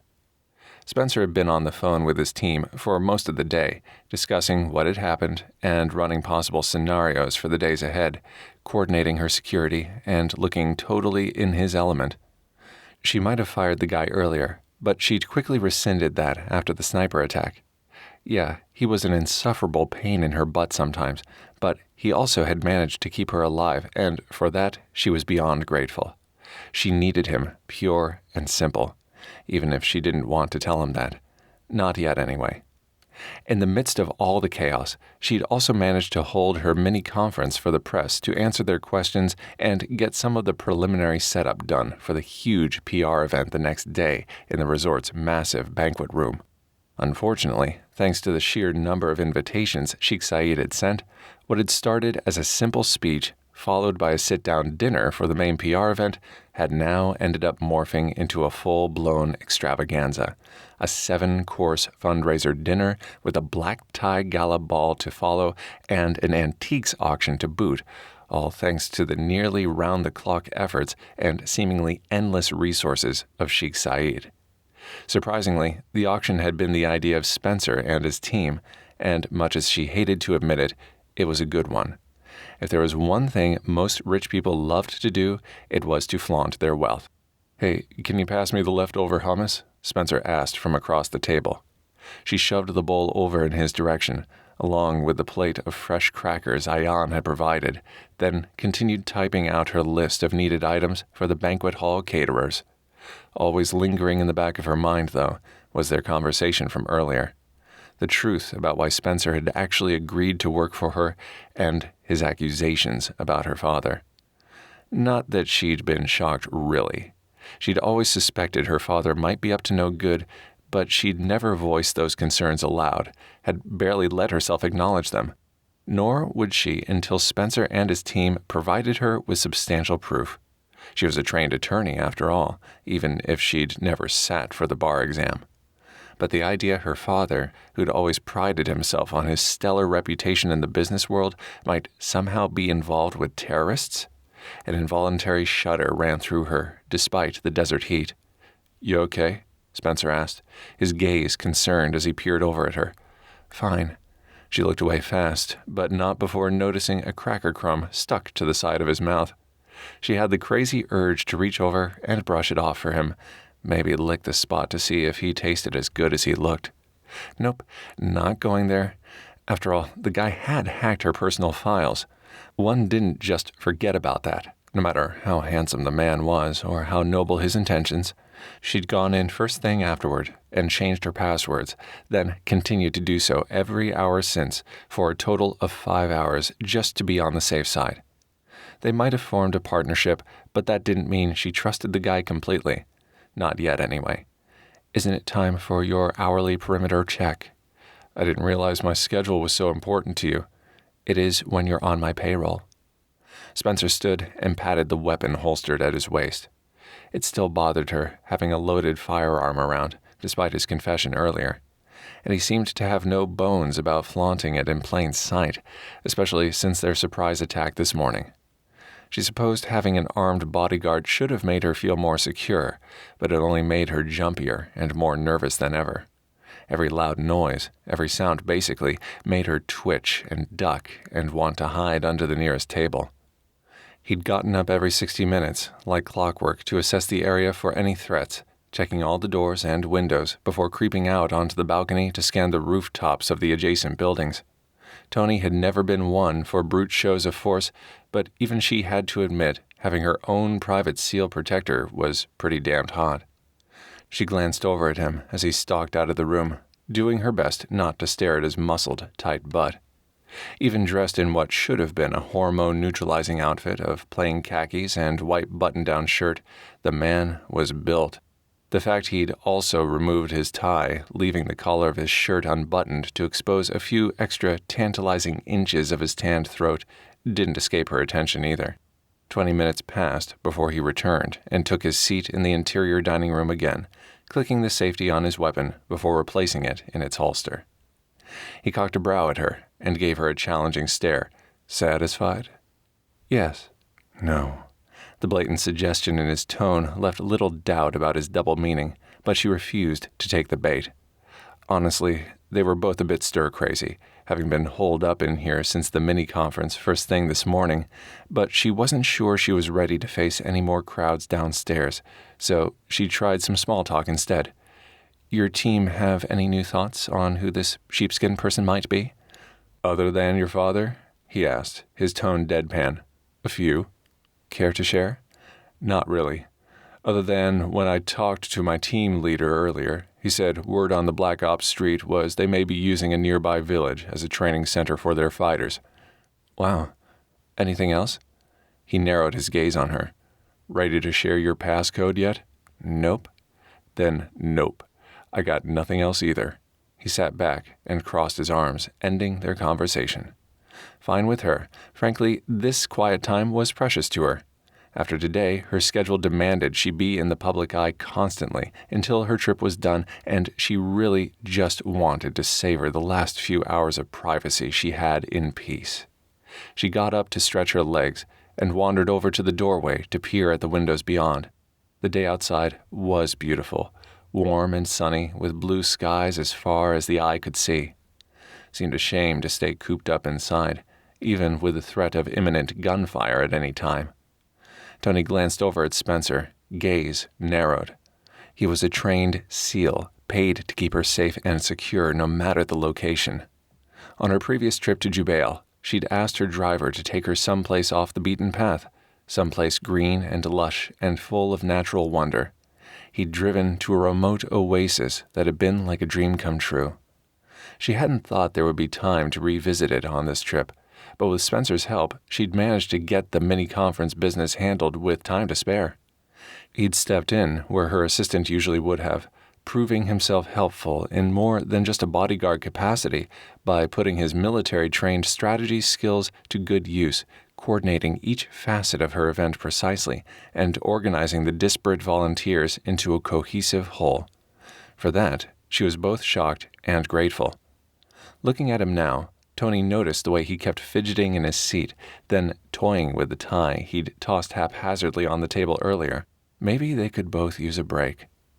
Decision made, she walked over and picked up her phone, quickly dialing the number for their personal limo driver, Omar, then replaying her request in broken Arabic. He assured her the car would be downstairs in half an hour, and excitement burst inside her like fireworks. She ended the call, then closed her laptop. Come on. Where are we going? Spencer stopped with a hummus-filled cracker halfway to his mouth. There wasn't anything on your itinerary. Toni tucked her computer beneath her arm, then headed for the hall. I'm in the mood for an adventure. No, too dangerous. He shoved his food in his mouth and rolled his eyes, then trailed along behind her, waiting at the door to her bedroom. This does not sound like a good idea. It'll be fine. She wrapped a pastel-colored floral scarf around her head and slid on a pair of huge black sunglasses, then tossed him a baseball hat. Put that on. Mind telling me where we're going? He asked, jamming the hat on his head, because this really isn't what I would call a good disguise. He pulled out his cell phone. I need to call Kyle and give him our location. No, she said, rushing over and covering his phone with her hand before he could finish dialing. Please, I just need a few short hours away from all this craziness. Please. He stared at her for several seconds, then sighed and lowered his phone. I want it on record that I don't like this idea.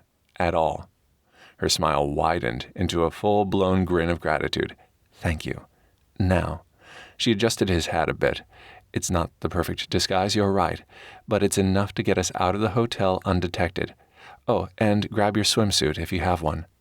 She locked her laptop in the small safe in her closet, then grabbed her purse and bikini before checking her appearance one last time in the mirror. Modest white skirt, modest yellow high-necked top, hair hidden beneath her makeshift habib. It was all good. She brushed past him and headed for the elevator doors. Ayan met them in the foyer. We're going out and will return shortly. If anyone asks, I'm napping. Yes, ma'am. The man bowed and disappeared back into the kitchen. Spencer pushed the down button and cast her a side glance. What if I don't have a swimsuit? I guess you'll be going au naturel. They rode down to the lobby in silence, and she clutched Spencer's arm tight as they traversed the crowded entrance to make sure they didn't get separated. In the crowds, it would be easy to lose track of him, and she didn't want to lose him. He was her rock right now, her protector, her confidant, and friend. Once they were safely ensconced in the back of the air-conditioned limo and on the road, Spencer pulled off his baseball hat, leaving his auburn hair in disarray. She longed to run her finger through the soft strands, but didn't dare touch him for fear she'd never stop. So, instead, she sat back against the cushy leather seat and stared out at the arid landscape. Seriously, where are we going? He raked a hand through his hair and frowned out the window to his right. We just left the city limits. It's a surprise. I don't like surprises. Don't you ever just want to be spontaneous? Toni slid her sunglasses down her nose and peered at him over the top. You know, have a little fun. In my line of work, spontaneous gets you killed. He crossed his arms, the material of his shirt stretched tight over his muscled forearms. And fun isn't exactly at the top of my list these days. Right now, I'm more of a work-till-you-drop kind of guy. Then you need this even more than I do. She pushed her glasses back into place as the driver turned off the main highway and headed down a dirt road into the open desert. To the untrained eye, it looked like they were veering into nowhere, sand dunes stretching as far as you could see in both directions. But she knew what lurked just behind those wind-swept hills, her own private paradise. They rounded the base of a massive dune, and her breath caught, just like it had the first time she'd seen this place. Spencer sat forward and removed his aviator shades, openly gawking. Wow. Gorgeous, isn't it? She grinned at his obvious amazement. The locals call it Al-Shati Asalimi, meaning peaceful shore. They pulled up next to a brilliant blue pond, surrounded by palm trees and blooming tropical plants, and she took a deep breath. I call it heaven. The driver opened her door, and she got out, a gentle breeze blowing down off the dunes. Spencer followed, his hand lingering on her lower back as he took in the scenery. Yeah, heaven seems like a pretty apt name for this place. She told the driver to wait around the other side of the humongous dune and return for them in an hour, retrieved the tote of supplies she'd asked Omar to pack for them, then waited until the limo had disappeared back around the dune, before unwinding the scarf from around her head and taking Spencer's hand. "Follow me." Chapter 6. Lounging beside the brilliant turquoise-blue pond, Spencer could almost forget he was on a mission in the middle of the desert, thousands of miles from home. Because of the oasis's location behind the towering dune, it was protected from the worst of the heat and blazing sunshine, and a constant light breeze rippled the lush green foliage around him, stirring the scent of lilies and jasmine through the air. There was even a small waterfall in one corner of the space, creating a nice white noise filter to drown out any intrusion by the real world. Toni had been right. It was a little private paradise. And speaking of Toni, she was currently stretched out on her towel beside him, looking so gorgeous in that tiny scrap of material she seemed to think qualified as a bikini. It hurt. He had always been partial to women with a bit of meat on their bones, and this girl definitely had killer curves in all the right places. At her urging, he'd stripped down too, wearing only his tighty-whitey boxer briefs now, with the rest of his clothes folded neatly into a stack beside him. "So," she said, turning her head to look at him, "you're like some kind of undercover badass, huh?" "I'm a badass, period." She snorted at his arrogant joke. Humble, too. "I wonder what you were like as a kid." Normally, he never talked about himself. Sharing personal details with people outside his team could be deadly, but getting to know her better was part of his mission. She'd divulged a bit about herself, so it made sense for him to return the favor. "I got in trouble for fighting once." "Just once?" She raised a brow and grinned. "Go on." "I was 9. Caught a couple of kids in my class stealing stuff from the room's supply closet. Pencils, toys, junk like that. Anyway, I roughed them up a bit, then kept them there until the teacher came back. The principal, though, she didn't even punish them. Only gave them a slap on the wrist. Nothing else. No detention. Nothing." To this day, it still pissed him off. Actions had consequences. End of story.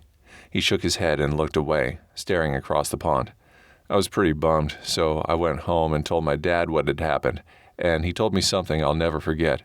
He said that sometimes you have to find your own justice. Spencer shrugged and wrinkled his nose. Of course, being a kid, I wanted my dad to be proud of me, so the next day, after classes, I cornered those same guys out in back of the school building and handed out my own form of punishment. Beat the snot out of both of them. Justice served. They never stole anything again, as far as I know. Toni pushed up onto her elbows, frowning. "Wow. Did you get caught?" "Oh, yeah." He sniffed. "Got suspended for a month and had to deliver papers for a year to pay for their doctor bills, but it was worth it. I taught them a lesson and gained my dad's approval." "Huh. Men." She sat up and brushed the sand off her hands. "You guys think getting physical is the only way to settle disputes? How about talking out your issues? How about forgive and forget?" Grumbling, Toni pushed to her feet and removed her sunglasses, tossing them on top of her scarf on the beach. "I'm going for a swim." Spencer leaned back on his hands and watched her walk away, his gaze narrowed. Well, that hadn't turned out like he'd hoped. Sure, he got the whole nonviolence thing, and these days he did try to use his brains and not his brawn to handle things. But there were still some times when might was the right way to go. She dove neatly into the water, and he couldn't help admiring the shape of her body as it disappeared below the surface of the pond. It had been far too long since he'd taken a woman to bed, and he was sure that was part of his overwhelming attraction to her. The other part, though, the bigger part of it, was just her. She really was beautiful, with her dark hair swishing against her smooth tanned back, the pert, round cheeks of her ass just begging for his touch, the soft, pink fullness of her lower lip constantly enticing him to lean in for a taste. Then, of course, was her intelligence, her way of finding the positive in every situation, no matter how dire, her resourcefulness, her quick wit. Yep, Toni Williams was the whole package, exactly the kind of woman he could see himself falling head over heels for, if the circumstances were different. Didn't stop his libido from reacting, though. He shifted slightly to hide the growing bulge in his drawers. Given the outcome of that last conversation, the last thing he needed was her knowing just how much he wanted her physically. They had enough going on between them without sex complicating matters too. Besides, since he'd told her why he was here, how was he to know if anything that happened between them was real or if she was only trying to distract him from finding her father's whereabouts? "Hey, you should try this," she called from the middle of the pond, her hair wet and slicked back now, water dripping down her face and neck into the valley between her full breasts. Toni splashed loud and laughed. "Spencer, come on. Have some fun for a change." Scowling, he looked away. He should get up and get dressed, survey the area, make sure they were safe, get the hell back to their rendezvous point with the limo, and wait there until this temptation passed. It was too soon to get involved with her, and far too dangerous. Kyle would already have his nuts on a platter for leaking intel about their mission. If his team leader found out he'd screwed the target too, he raked a hand through his hair. Was it his imagination, or had the temperature in this little paradise gone up considerably in the past couple of minutes? Sweat trickled down his back, and he rubbed his eyes, doing his best not to notice how the material of her neon yellow bikini top had gone a bit see-through with the water. His resistance faltered. Then again, Kyle didn't really have to know. Not about this, anyway. And it wasn't like he could call the guy anyway. Cell reception out here was basically non-existent. Besides, his sex life wasn't anyone's business. He was a grown man, for fuck's sake. He could sleep with Toni without losing himself in the process. It would be quick and hot and dirty, get them both off, then get back on track where this mission was concerned. Release some steam, work off some tension and stress. Hells yeah. When he looked at it like that, it almost sounded like a good idea, a necessity, a brilliant plan. Toni waded closer to the shore, and the water level now rested near the bottom of her hips. Moisture ran down her body in rivulets. She looked luscious and ripe, and so ready for the taking. His gaze flickered to her swimsuit bottoms, the small triangle of material covering the treasure between her legs, and he damned near embarrassed himself on the spot. Jesus. She had this uncanny knack for making him behave like some kind of awkward virgin around her, despite his years of experience in the sack. "Spencer, please," she said, just a touch of yearning in her tone, her eyes going soft with need, and damn, her plea was his undoing. He stood and walked out into the pond like a man in a daze, his concentration focused on her alone. She'd become all he wanted, all he needed, the only thing that would keep him alive. Before she could protest, he stalked straight out into the water and pulled her to him, brought his lips down hard on hers in a deep, hot kiss meant to claim and tame. At first she stood motionless, and for a brief second Spencer worried he'd read the situation wrong. Maybe she didn't want him. Maybe, with a deep groan, Toni twined her arms around his neck and wrapped her legs around his waist, locking him to her as she ground against him, then pulled back just enough to dig her fingers into the hair at his nape. "God, I've been waiting for you to do that since the first time we met." "So have I, partner," he said, cupping her butt and lifting her up into his arms. She tasted like sugar and curry, and his every wicked fantasy come to life. "So have I." Toni couldn't get enough of him. She wanted to taste and touch and lick every single inch of his body, make him call out her name in ecstasy as they both came over and over and over again. She'd never been the aggressor in the bedroom before, but something about this guy made her want to throw caution to the wind and let loose her inner animal. They had to be quiet, though. Public sex was frowned upon, to say the least, in Arabic society. The last thing she needed now was to make headlines for breaking the indecency laws in Jubel. But she wanted Spencer with every fiber of her being, and damn it, she'd have him. He carried her over to a small rock ledge on the side of the pond and sat her on it, erasing the height difference between them and finally putting them face to face. With his forehead leaning against hers, he stared into her eyes. Are you sure about this? Tell me now if you want me to stop. His voice sounded strained and breathless, and his pupils were blown wide, all but obliterating his emerald green irises, and her own passion soared. She ran her nails down his bare chest, scratching over his nipples and causing him to hiss through his teeth. I'm sure. Sorry, readers. Here's where we fade to black due to YouTube explicit content guidelines. If you dream for the steam, you'll need to take a look in the book. He murmured endearments over and over into her hair until finally he collapsed against her, his breath rough and warm against her skin. God, that was amazing. Yeah, it was. Toni felt boneless, weightless, as she stroked his hair and held him close. At last, Spencer pulled her into his arms and kissed her gently, then carried her back to shore.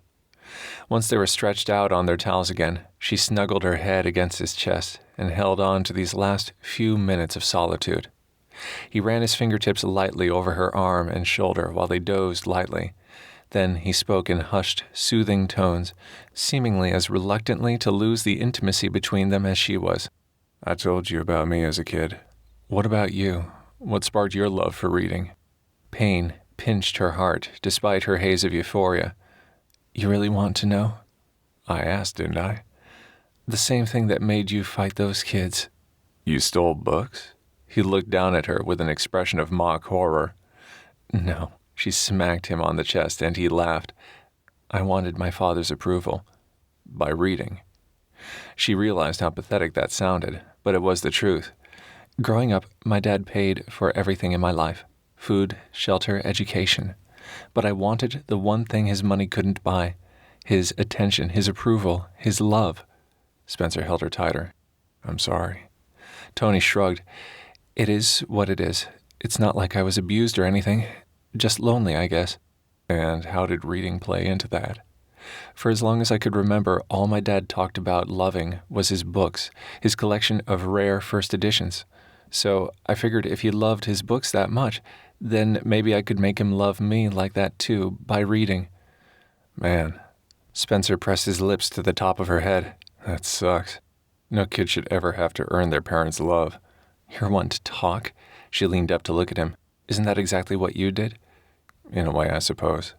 He pulled her back down to his chest and held her close. But I would never make my children earn my love that way. Never. If being a SEAL has taught me anything, it's that life's too short to put things ahead of people. Period. Toni smiled against his skin. Everything's black and white to you, isn't it? Spencer slipped his fingers beneath her chin and tilted her face up to his for a kiss, his warm smile melting her heart. Sometimes, yeah. Sometimes things are just right, you know? Yeah, I know. She kissed him once more before pulling away. The limo driver would return soon, and it was time to return to reality. Now hurry up and get dressed before we cause some kind of international crisis by fornicating in the desert. He stretched, naked and completely relaxed. Do I have to? Unfortunately, yes. She pulled on her bra and panties, then shimmied back into her dress before turning to face him once more. He frowned down at his damp underwear, wadded into a ball near his feet, then tugged on his pants, sans undies.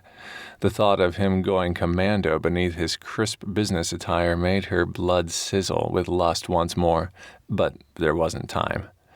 They were back to being business associates, and nothing more. There'd be no more fantasizing about what was under his pants, no matter how much she might want to.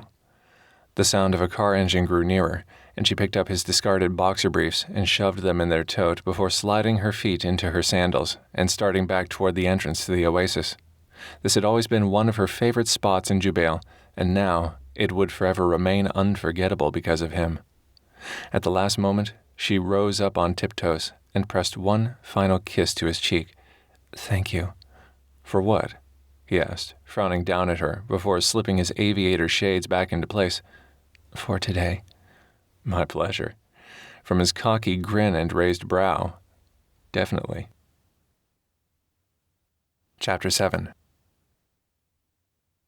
The minute they hit the outskirts of the city, Spencer's phone blew up with texts from Kyle demanding to know where the hell he'd been and asking him to call ASAP. He sighed and slouched back in his seat, glancing over at Toni before hitting the redial button. The last few hours had been like a dream, a perfect fantasy, and he was reluctant to leave it all behind so soon. But when duty called, Spencer answered. "Where the hell have you been?" Kyle said, by way of greeting. "Always nice to talk to you, too." He crossed his arms and gazed out the window at the city skyline in the distance. Several police vehicles, lights and sirens going, zoomed past their limo, and he frowned. "What's going on?" "Shit just hit the fan, that's what's going on." Spencer straightened and pointed toward Toni's purse on the seat, then mouthed for her to check the news feeds on her phone. She pulled out her device and tapped it on, then gasped, holding the screen out for him to see too. The headline made his stomach lurch. "Terrorist attack in Jubelian Elementary School, 24 dead, countless injured." Fuck. He scrubbed a hand through his hair. 1 day.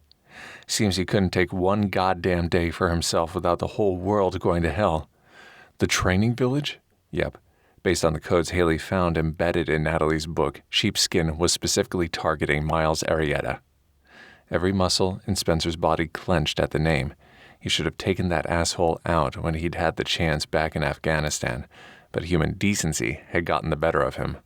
The guy had been half dead already from starvation and torture, and Spencer just couldn't bring himself to put a bullet in the bastard's head too. He wouldn't make the same mistake again. Forcing words past his constricted vocal cords, he growled, "Where is he?" Gage and Scotty have been going over the NSA intel for the past few hours, checking for Arietta's last known whereabouts. They're still trying to pinpoint his exact coordinates. After the attack, though, I'd imagine he'd stay pretty close. Initial estimates say the death toll at his training camp was in the double digits.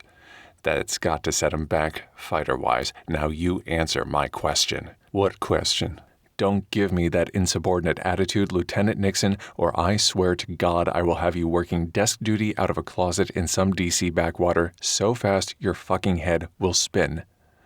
Kyle paused to let the threat in.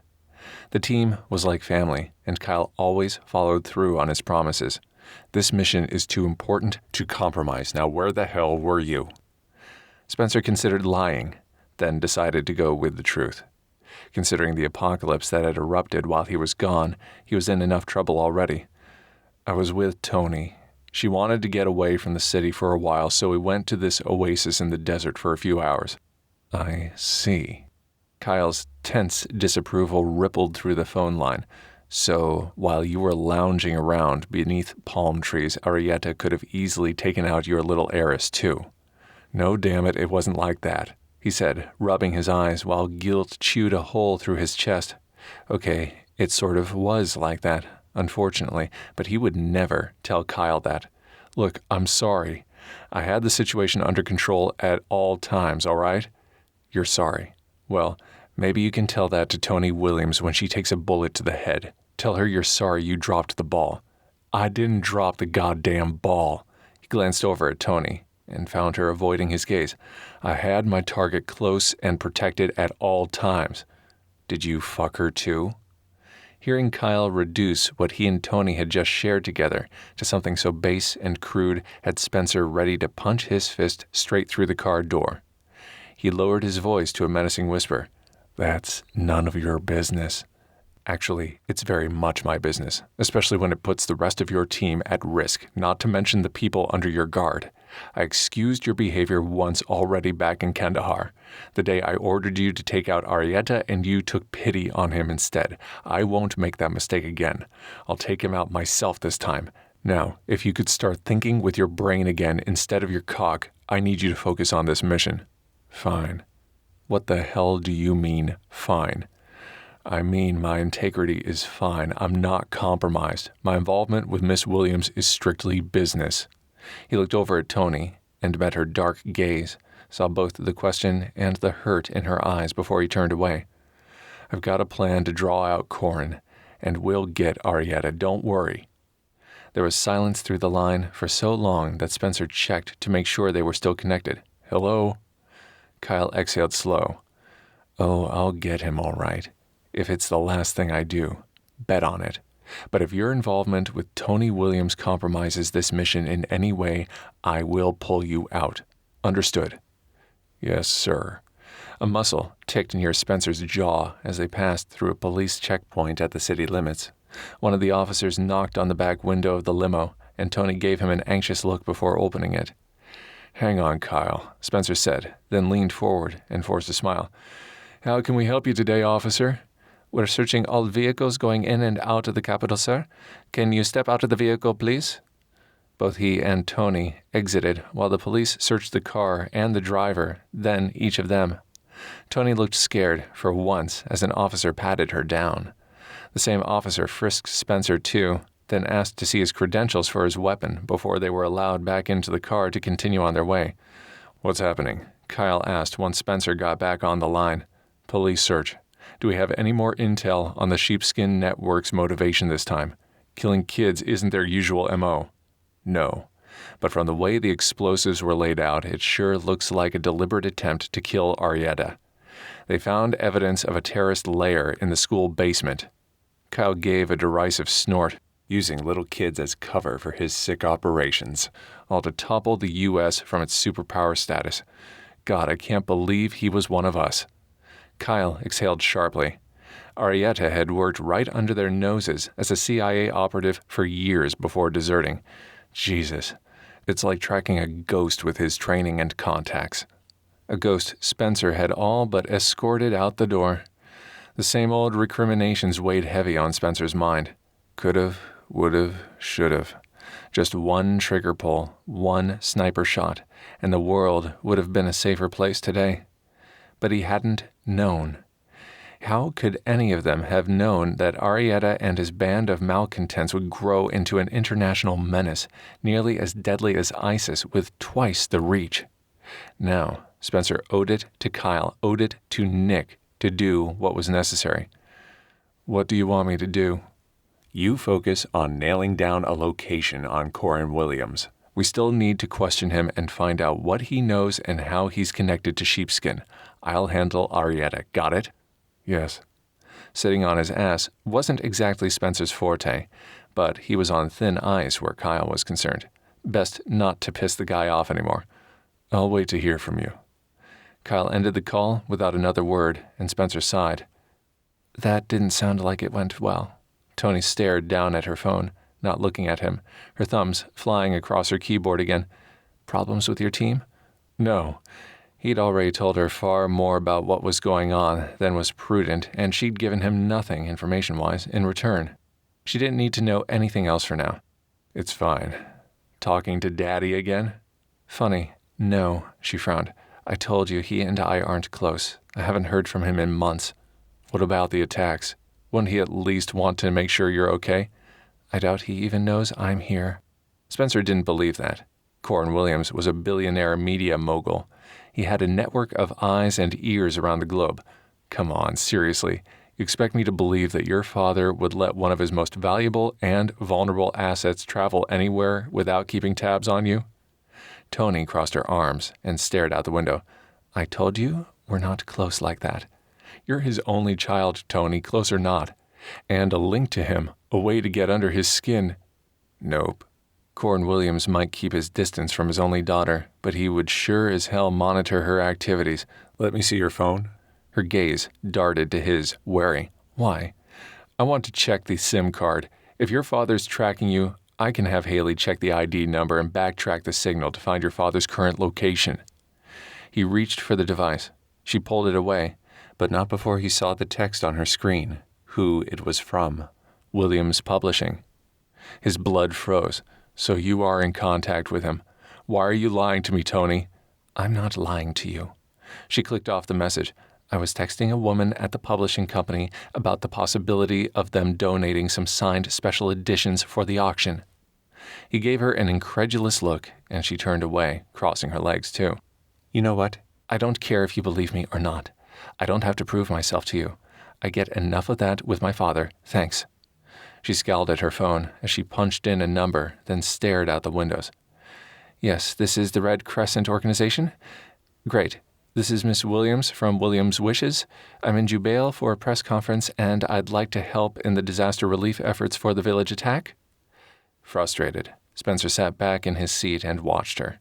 He was a careful guy, especially when it came to emotions, But maybe Kyle was right. Maybe Toni was lying to them all.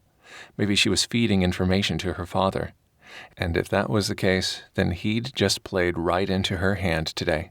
And playing the fool didn't sit well with him. Not at all. Back at the hotel, Toni threw herself into contacting everyone she knew in the relief aid community to help out with the attack victims. The way she saw it, people were hurt and scared, and she had the capacity to help them. To do nothing would be unforgivable. Never mind the fact she'd outright lied to Spencer in the limo about the message she'd received from her father. She sighed hard and rubbed her aching stomach. Lying to the man swore to protect her wasn't exactly a great idea, and one that made her nauseous. She didn't like not telling him the truth, especially after they'd been intimate, but her father had asked her not to say a word to anyone, and, well, she'd known her father all her life. She'd known Spencer Nixon a total of a week. Loyalty took time. "Mind telling me what the hell you're doing?" Spencer asked from the doorway to the dining room. Since their return, she'd turned the space into a makeshift staging area, storing the many donations of bottled water, medicine, and blankets people had sent to the hotel, per her request, until the delivery truck came to take it all to the village. "I'm having a party," she said, her tone snarky. "What do you think I'm doing? I'm helping." They have a plan for these kinds of things. He walked over and inspected a pile of first aid kits. "Pretty sure they can handle it." "That means you're just going to sit around and do nothing, huh? Admirable." Several emotions flashed through his eyes. Pain, anger, defiance. In quick order, his expression hard. "I am not doing nothing." There was too much vehemence in his tone to ignore. "That's what that phone call was about, wasn't it?" she said. "You doing nothing?" She took no pleasure in the answering flash in his eyes. No pleasure in the fact that what he'd been doing when all those children had died was her. He opened his mouth to speak, but she beat him to it. "Forget it. Just stay out of my way." "I hope you don't think you're taking this stuff out to the village yourself," he said, moving in beside her when she refused to look at him. "They won't let you in." Like hell they won't. She pushed past him to grab another box to fill with supplies. "I'm Coran Williams' daughter, which is exactly why you won't be leaving this hotel room until the area is secure." "And you're going to stop me?" she snorted. "I'd like to see that. Be careful what you wish for." "Excuse me, ma'am," Ion said from the doorway. "The delivery drivers are downstairs in the staging area." Shaking her head, Toni walked over to him. "Thank you. Please let them know I'll be down momentarily to supervise." "Wrong." Spencer walked over to join them. "Tell the delivery drivers to wait by the freight elevator. I'll be down to take care of it. No one comes or goes here without my express approval. Got it?" The butler looked from Spencer to Toni, then back again. Finally, the man bowed and backed away. "As you wish, sir." "Perfect." She gave Spencer an exasperated look. "Do you even know anything about coordinating a disaster relief effort? I've volunteered during Hurricane Katrina and the earthquakes in Haiti and Chile. I know exactly what needs to be done and when.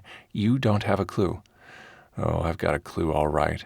He leaned closer, and for a moment she thought he might kiss her again, but then he gave her a determined stare, a small muscle ticking near his tense jaw.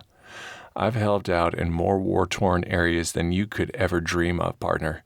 Now sit down and make yourself comfy because you won't be leaving here again until I say so.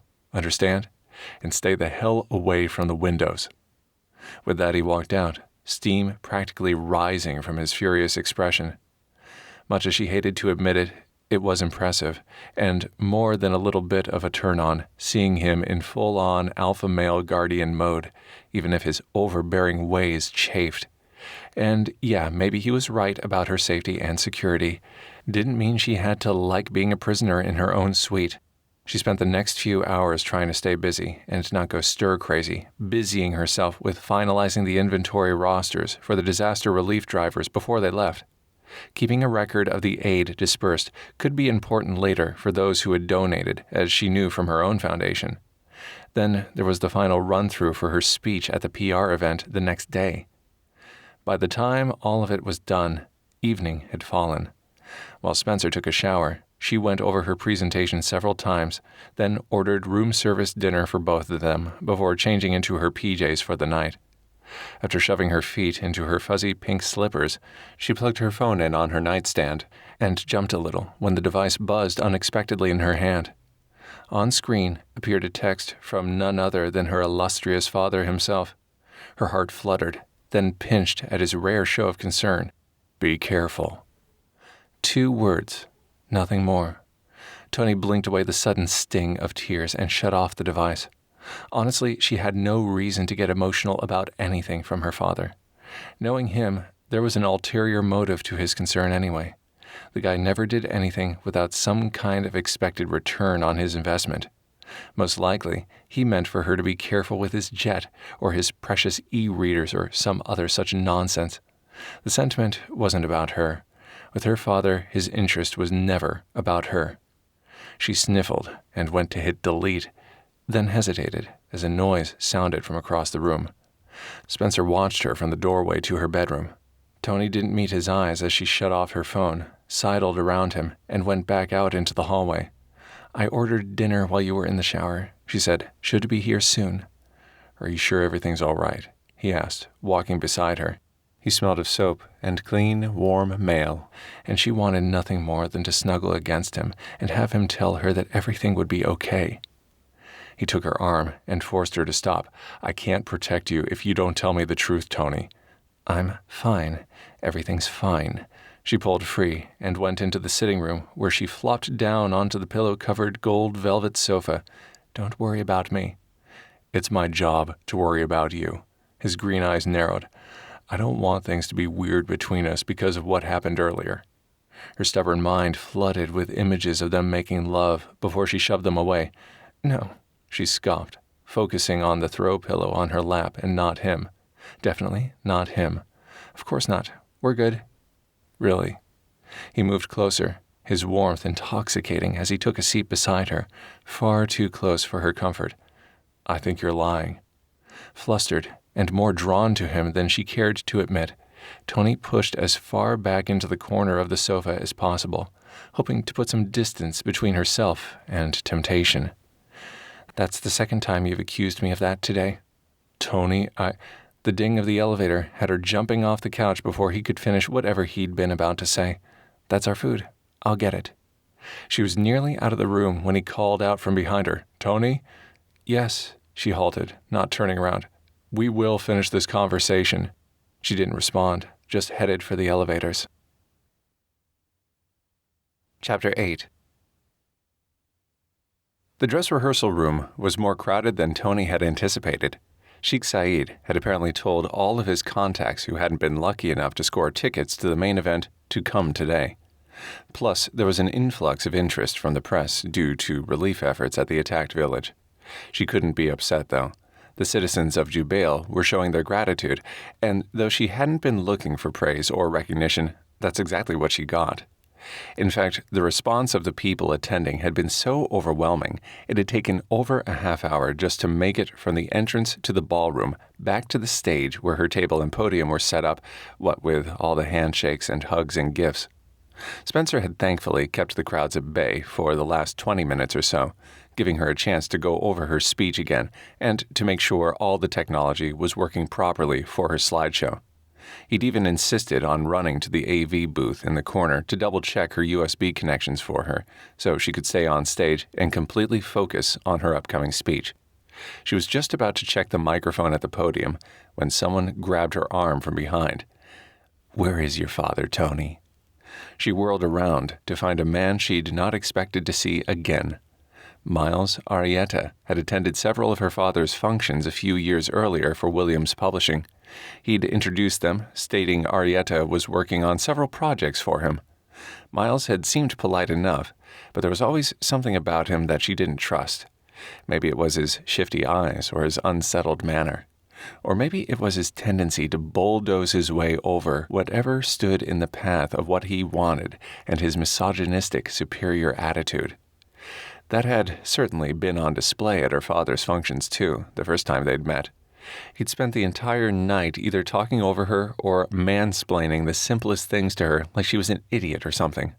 Her father had tried to keep him in check, at least when he'd been around, but now the media was rife with rumors about Arietta's ties to known enemies of the U.S.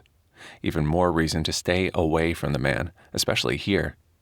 Deliberately, Toni pulled free from his grasp, then stepped away, forcing a polite smile she didn't feel. She scanned the nearby crowds again for Spencer, but didn't see him. What was taking him so long? He should have been back at her side by now. She leaned this way and that, and finally spotted him, bent over, speaking to an elderly, stooped woman who appeared to be having some difficulty with her walker. Toni waved, trying to alert him that she needed help, but to no avail. "Nice to see you again, Miles. I didn't know you were in Jubel. I have business in the area." His gaze darted over the crowd as if scanning for trouble. "I need to speak with Coran." "I'm sorry, but I don't know where my father is." "I don't believe you." He moved closer to her, his black gaze angry. "I think you know exactly where I can find him, and I think you're going to tell me right now." Before she could react, he grabbed her again and hauled her off the stage and out of a back exit from the room into the kitchen service area. She struggled, screamed, but the sound didn't register in all the pre-conference noise, and his grip was too strong as he dragged her down several hallways, then outside into a deserted employee parking lot at the rear of the hotel.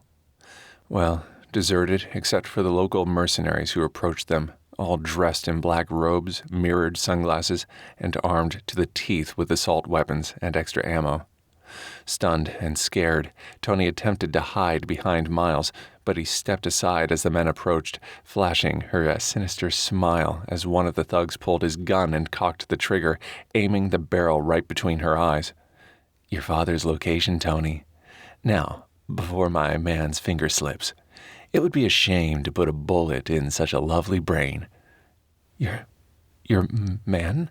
She stuttered, swallowing hard against the tremble in her voice. What's going on here, Miles?" "I lost 3 of my best soldiers yesterday in your father's little attack. That's what's going on. He owes me." Her thoughts whirling with adrenaline, Toni's mind snagged on his words. "You think my father had something to do with what happened in the village?" "I don't think. I know," he growled. Bile rose in her throat, and it took all of her effort to remain upright. All those people dead, all those innocent lives lost. Sure, she'd had moments, her fleeting thoughts and doubts about what her father might be up to since Spencer had made his accusations. But if her own flesh and blood had any involvement in such heinous acts, no matter how indirect— "Now, tell me where the hell he is," Miles barked. He was only a year older than her, but today they seemed light years apart. "I honestly have no idea, Miles." Her knees went weak, and the earth seemed to tilt on its axis around her. "If I knew, I'd—" Her words were cut off by the ominous snap of bones and the pained cries of the thugs as they started dropping one by one.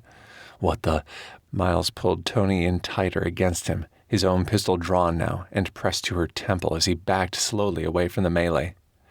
Through a fog of horrified fear, Toni saw Spencer twisting the neck of one man from behind, instantly killing him, before throat-punching another man while avoiding the direct fire of the thug who'd had his sights on Toni earlier. She sagged against Miles, her knees buckling entirely as the coppery stench of blood and the sharp sting of gunpowder filled the air. The hard thud of fists against flesh reverberated off the brick wall of the hotel. Her vision tunneled, and Toni wanted nothing more than to slip into oblivion, to go to a safe place with no fear, no violence, no senseless death and destruction. From somewhere in the distance, the screaming sirens grew louder, mixing with the loud rasp of Miles' breath in her ear. "We'll see each other again, Toni. Bank on it." With that, he thrust her to the ground, then ran around the corner of the building, barely aware of the sting of concrete biting into her skin, or the ragged sounds of her own sobs. Toni looked up in time to see Spencer land a hard right to a mercenary's jaw, then pick up the guy's weapon and aim for his head. She squeezed her eyes shut, but that didn't stop the sound. And then, as if she'd been shot herself, the world was completely, suddenly, gone. Cursing, Spencer tossed his assailant's gun away, then rushed to where Toni lay in a heap on the sidewalk. Heart thundering in his chest, he knelt beside her and prayed she was still alive.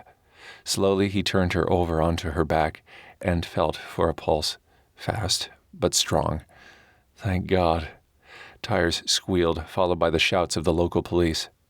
He needed to get Toni out of here before the cops saw them. With seconds to spare, he gathered her limp body into his arms, then fled around the same corner where Arietta had disappeared moments before.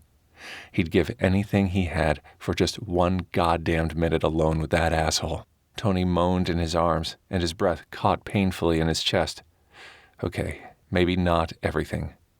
After a quick check to make sure he hadn't been followed, Spencer hit speed dial on his phone and had Ian meet him down at the locked side service entrance to the hotel, then hurried toward the freight elevator he'd used earlier. Once inside, he tightened his hold on Toni and dropped a kiss onto the top of her head. How the hell had Miles Arietta gained entry into Toni's dress rehearsal? He'd had Kyle run background security checks on all the attendees and staff. Worse, how could he have been such an idiot and left her alone and vulnerable? Jesus Christ. He'd only wanted to help her, to make things a little easier and stress-free on one of the most important days of her life. And look at where it had gotten him. And when that old lady had asked for assistance, what was he supposed to say? No? He'd been a frigging Boy Scout, for fuck's sake. Not to mention the fact she'd reminded him of his own dear grandmother. The freight elevator dinged, and the heavy metal doors clanked open. Spencer charged out into the back hallway of the top floor, then barged into their suite, through the kitchen area amidst a cloud of regrets and self-recriminations, Toni still clutched tight in his arms. Ian walked beside him into the kitchen, then turned, eyeing Toni's unconscious form with trepidation as he bowed, his eyes wide. "Sir, is everything all right?" "We need water and blankets and a first aid kit, if you have one," Spencer said as he rushed by, heading straight for the hallway. "Bring them in when you get them." "Yes, sir," the butler called from behind him. Once inside her bedroom, he laid Toni gently on the bed, then shut the door and locked it. He needed to make sure she was all right, and he needed to alert his team to what had happened.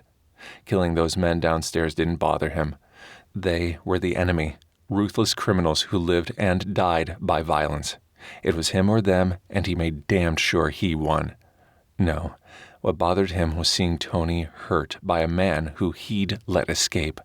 A man who should be 6 feet under, who would have been 6 feet under if he'd followed Kyle's orders. With her out cold, he glanced over at her nightstand and her phone laying there. One quick peek, just one, and he'd know for certain. She said her father hadn't contacted her, and he desperately wanted to believe her. But the analytical part of him demanded proof. Chances were it would be locked anyway, right?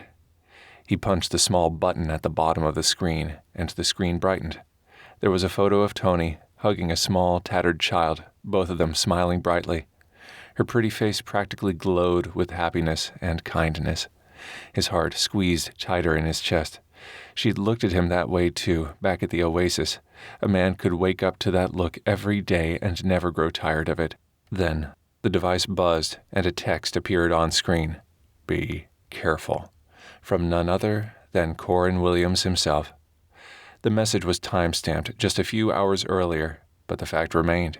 She'd lied. She'd received this message and not said a word about it to him, her sworn protector. "Spencer?" Toni called, her voice weak and soft. Torn between anger and hurt and the undercurrent of awareness that always fizzled whenever she was around, he returned to Toni's side, taking a seat on the edge of the bed and stroking her hair away from her face. "Hey, you okay?" "I think so," she frowned, holding her head. "How about you?" "I'm good." Liar. At that moment he was about as far from good as a man could get. A knock sounded on the door, and Spencer collected his requested items from the butler before taking a seat beside Toni again. He opened a bottle of cold water, then helped Toni sit up and take a drink before swallowing the rest himself. "Are you injured?" he asked, setting the empty bottle aside and picking up the first aid kit. "If so, I've had basic EMT training." She felt her arms and legs, then stretched. "Nope, I'm still in one piece." For a crazy second, he wished his hands were on her body, brushing over those lush curves before he caught himself. Now, more than ever, Spencer needed to concentrate on his mission, keep his head clear and his directives foremost in his mind, locate Coran Williams, discover more about the sheepskin network, help Kyle destroy Arietta, not necessarily in that order. Slowly, Toni slid her legs over the side of the mattress, and he placed a steadying hand on her arm as she swayed slightly. Then he quickly let her go, scowling down at the toes of his black combat boots. "How do you know Miles Arietta?" "I don't, really. He and my father did business together. I only met him a few times at company functions. I had no idea he might show up here today or pull something like that."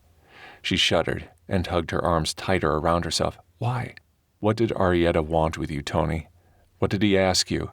The more information you can give me, the better my team will be able to track him and find out his real purpose in being here."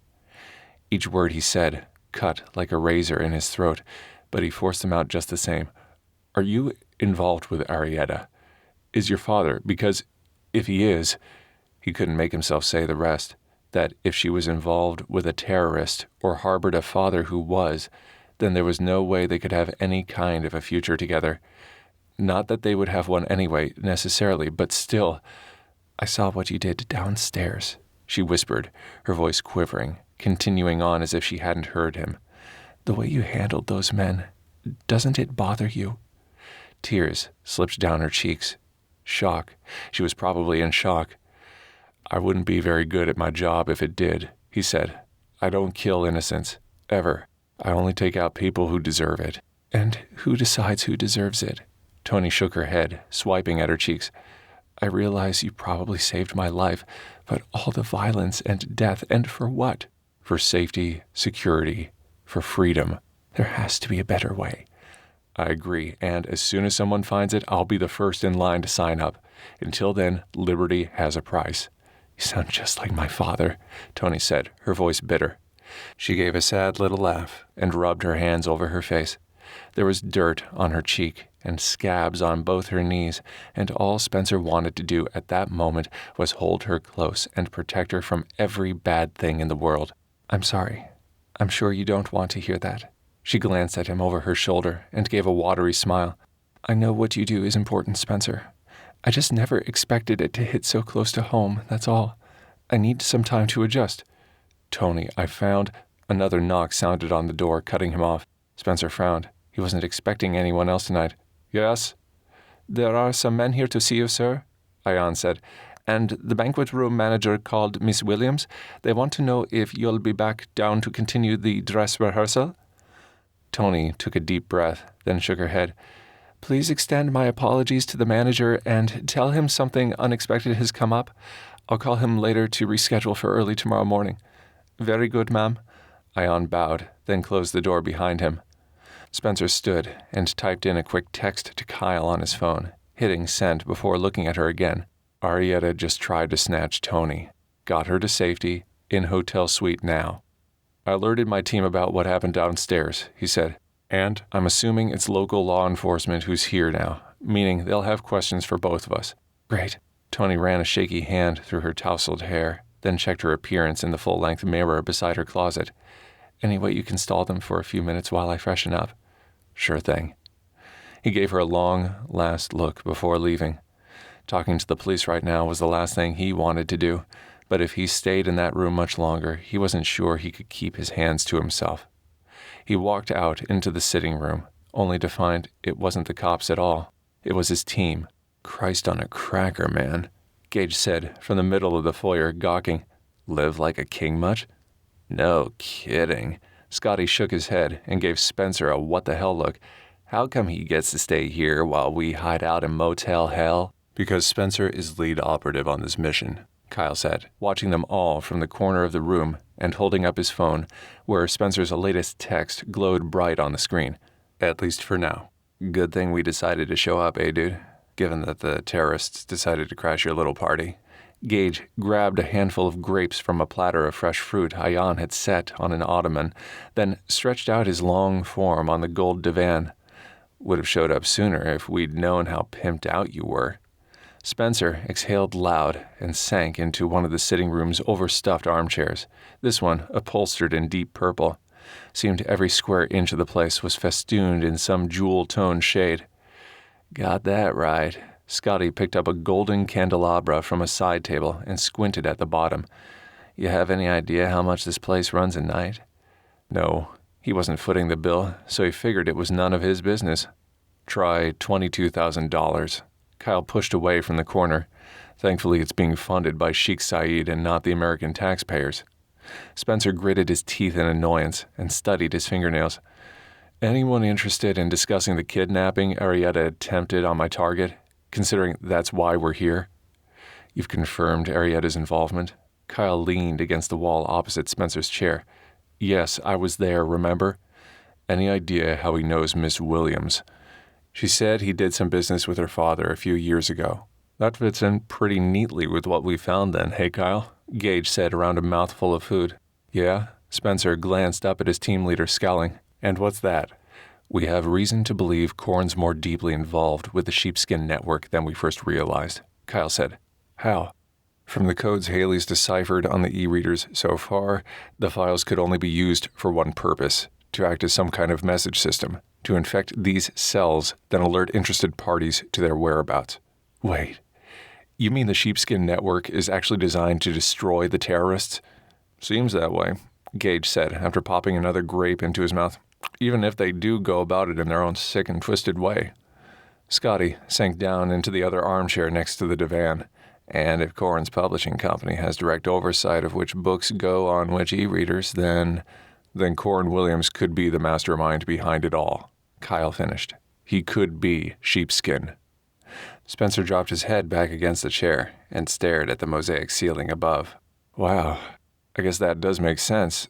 I mean, he's got the resources and the connections through his media companies to reach all corners of the world. What's his motive, though? His political views have taken a decided turn toward the patriotic over the past couple of years.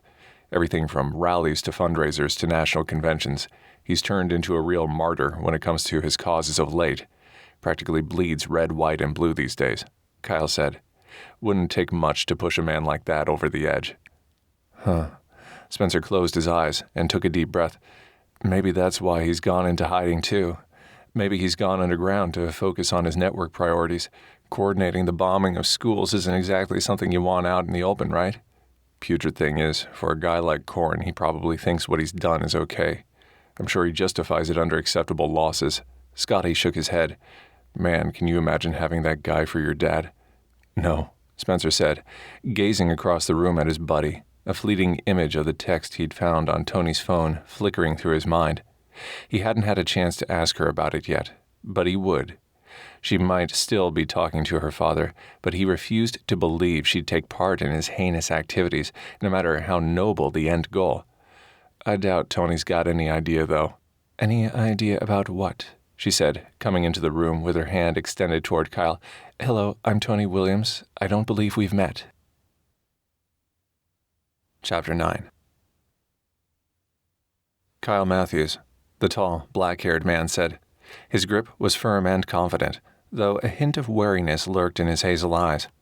Based on the fine lines around his eyes, he was a few years older than the rest of the guys, and Toni guessed he must be Spencer's esteemed team leader.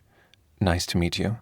She gave a weak smile and did her best to control the tremor in her hands, then turned her attention to the other two men nearby. The first one stood and introduced himself as Gage. She made a mental note to remember him by his missing right earlobe. In her line of work, Toni met so many people, and having clues to their identity always helped. He was a few inches taller than Spencer, and bulkier muscle-wise.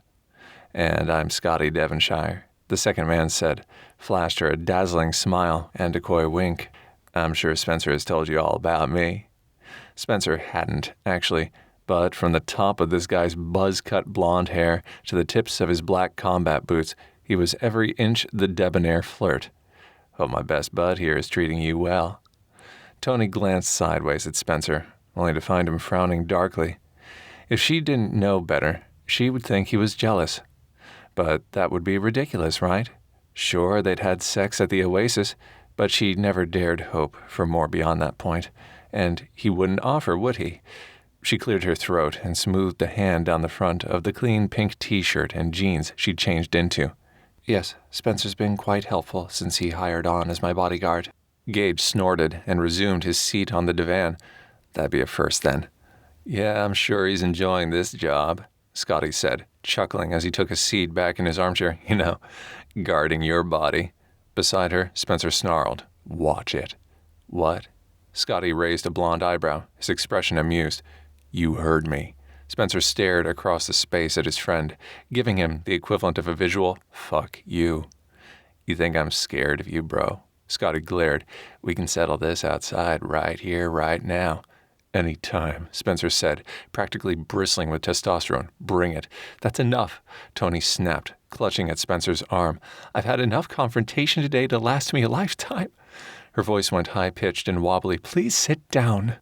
Best take the lady's advice, gentlemen, Kyle said, his flat tone at odds with the growling men ready to tear each other limb from limb. He never once yelled, but the underlying threat of death and destruction in his voice was still unmistakable. Now.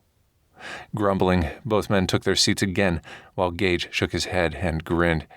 You'll have to excuse them, Miss Williams, especially Scotty, first time away from his new girlfriend. Oh, well, that can be hard. She nodded, and keeping her hand on Spencer to keep him calm, and because it made her feel better just to touch him. And please, all of you, call me Toni. Kyle narrowed his gaze on her. How well do you know Miles Arietta? Not well. Nervous, now, under the team's direct scrutiny, Toni tucked her hair behind her ear. As I told Spencer earlier, he's done some business with my father, and I met him at a couple of the Williams publishing galas. And where is your father? Kyle asked. I have no idea. That seems weird, Scotty said. I mean, he's your father and you run this foundation with his blessing, yeah? My father hasn't given me his blessing or anything else since the day I was born. Angry heat prickled up her cheeks. She wasn't sure if it was the stress of what had happened earlier, or just her pent-up frustrations in general that got the better of her, but she was tired of defending herself. Toni met Kyle's gaze. Am I under investigation here or something? No. Kyle narrowed his gaze. We're interested in the whereabouts of your father. Yeah, I got that. We have reason to believe your father may be involved in terrorism, Kyle said, his expression unreadable. If you know where he is and you don't share that information, you'd be aiding and abetting a terrorist. Having her own concerns about her father's activities was one thing. Having these men all but confirm her suspicions was like a sucker punch straight to her gut. She inhaled sharply and did her best not to vomit.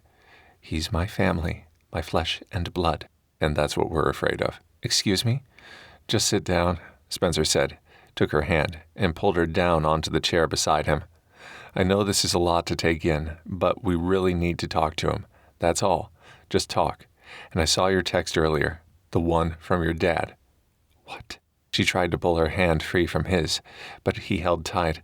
I don't understand. You were snooping through my stuff, Spencer. I trusted you. I was just trying to protect you. That's not protection. That's a violation. She blinked back unwanted tears of fury. How dare you invade my privacy like that? After everything that happened between us at the Oasis? Kyle zeroed in on the interaction, his gaze darting from Spencer to Toni, then back again. We have reason to believe that your father may have had some involvement in the village attack yesterday and that he may be heading an organization called Sheepskin. Head swimming, she stared at the black marble floor. The e-readers. You think those files have something to do with all this? Spencer squeezed her hand, then looked at his team leader. I told her about the encrypted files Haley hacked. I see. Kyle stared at Toni a long moment, as if passing judgment on her worthiness. Finally, he sighed and looked away. We don't trust many people these days, Miss Williams, for good reason. I know about your suspension, she said, and about what happened to your brother. I'm sorry. Too bad your father doesn't feel the same way, Kyle said. Refusing to be intimidated, Toni squared her shoulders and held her head high. I know what you think of my dad, and after everything you've discovered, I realize you have no reason to trust me. But you came to my hotel room. You're sitting in my suite, eating my food. She looked over at Gage, who froze with a grape halfway to his mouth. Whether you want to admit it or not, we need each other. You need to find my father, and I need to stay safe and out of whatever mess he's gotten himself involved in. But before I agree to help you, I need some assurance." She tapped the toe of her fuzzy pink slipper on the floor and mimicked Kyle's crossed arms and defensive stance. "First, I want your assurance you won't hurt my father. There's been enough bloodshed. I don't want any more on my hands." A spark of respect flitted through Kyle's hazel eyes. "Fine. But you should also know I vowed the day my brother died to avenge his death, and I intend to keep that promise no matter how much it costs me." Her next words clogged in her throat, but she forced them out anyway. "What other proof do you have of my father's involvement? Besides Nick's widow writing a book commissioned specifically by your father, a document so hot it caused a crispy, crazed psycho to blow up your dad's publishing company and kidnap my girlfriend Anna?" Gage said. "Or bribing an FBI agent to take out my girlfriend Haley?" Scotty said. Toni looked between the two men, wide-eyed and silent. "It's complicated." Kyle scrubbed a hand over the stubble on his jaw. "But our objective has been and will always be the truth, Miss Williams." "Toni." The team leader looked at her a long moment, the hint of a smile fracturing his stoic facade. "Toni." She nodded. "Okay then. When I was growing up, my father had this set of rare first editions. He'd collected them for years, stored them away in hermetically sealed vaults for safekeeping. I could have them overnighted here." "I don't understand," Kyle said, frowning. "After his country and his precious values and principles, the thing my father loves most are those books. If we can't use his patriotism to get him to reveal himself, then we need the next best thing. Also, as Spencer mentioned, he sent me a text earlier." She glanced sideways at Spencer, her brow raised. "The first and only one in months, in case you were wondering. Which I'm sure you were. It's just 2 words, but maybe your hacker can use it to track his location." She stood and walked over to the far wall, then faced the guys again. "And in case you're harboring any resentment about me not telling you about the text when I got it, I meant to tell you earlier, Spencer. Really, I did. But with the dress rehearsal and then the attack, there just wasn't time." He watched her, his expression inscrutable. Toni sighed, then continued. "Anyway, with all the bad things that have happened prior to my foundation's press conference tomorrow, I'd say we need a little good in the mix. Thanks to you guys, we've added an auction to the PR event tomorrow, with the proceeds benefiting the Village Attack Relief Fund. I'd say we could still use a star donation, don't you?" Kyle slowly smiled. "Right. Coran sees his precious books are about to be sold, and he'll feel compelled to save them." "Yep." She stood and pulled her phone from her pocket to make the call to her father's library back in the States. Before she finished dialing, however, Spencer was at her side, his disgruntled expression swiftly changing to concern. "Are you sure you want to do this?" he asked, his tone low. "We all need answers, Spencer. This is the only way I can think to get them quickly." "What about Arietta?" "What about him?" He took her arm and led her a bit farther away from the other guys. "He's still out there. What if he shows up and threatens you again?" Toni placed her hand on his chest and gave him what she hoped was a reassuring smile. "That's what I have you for, right?" Later that night, after they'd all had dinner and the guys had returned to their motel, Spencer sat in a small alcove off of the large main living room, alone. Through a small window beside him, the lights of the city glittered below like scattered jewels, and everything seemed so peaceful and calm, it was hard to believe in a few hours chaos would ensue. Fucking Arietta. That guy had a death wish a mile wide where his team was concerned, and he seemed to be baiting them these days. He wondered if the guy had hired the 2 snipers who'd shot at him and Toni too. Kyle and the team were still checking into that, but when you were tracking pay-for-play killers, things tended to get murky. He exhaled slow and leaned further back into the shadows, squinting at the rooftop of the luxury hotel across the way. Well, whoever had hired them, those shooters had shitty aim. Spencer could have made that kill from a mile away with a blindfold on. As a precaution, though, he'd asked Scotty to keep an eye on the neighboring buildings to make sure there wouldn't be any more issues. "Want some company?" Toni asked from behind him, her soft tone sending ripples of need through his system. Words couldn't really express how much Spencer wanted her company right about now. But keeping his distance was for the best. Kyle had pulled him aside after dinner and questioned his emotional integrity in regards to her. Again, him, the guy who'd always put the team's interests before his own, even when it came to relationships. Jesus, the whole encounter had knocked him back a step or two mentally. And yet, he and Toni had slept together, and yeah, it was probably the hottest damned encounter in his whole life, but he wasn't emotionally invested. Nah, that was crazy. Hell, he hadn't even known her long enough to know what her favorite color was, or her favorite song, or even whether she preferred the Yankees or the Red Sox, which was crucial information for any long-term relationship. Still, it was a lovely evening, and it seemed a shame to waste it all alone. Sure. She walked into the darkened alcove, 2 bottles of pale ale in her hands. She gave him one, then stretched out on the bench seat beside him and stared out. The city lights shone below them, nearly blotting out the twinkling stars above. So beautiful, yet so cold. On clear nights like this back in Afghanistan, Spencer had loved to imagine those stars were, in fact, entrances to heaven, and that maybe, just maybe, his beloved grandparents were looking down on him and were proud of who he'd become. His chest pinched at the fond memories of their nearly 60-year marriage.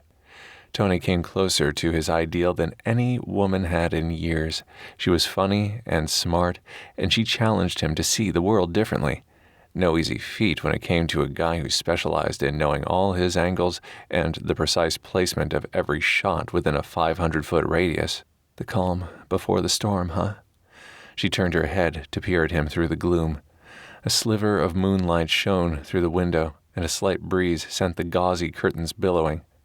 Sitting so close to the outdoors probably wasn't the wisest choice after all that had occurred the past couple of days, but they were hidden in the shadows. Plus, his team was on patrol as well, so Spencer felt a little safer from everything except the woman standing so close behind him he could feel her heat through his thin cotton t-shirt. He suppressed a shudder of pleasure at her nearness. "Tomorrow should be interesting," she said.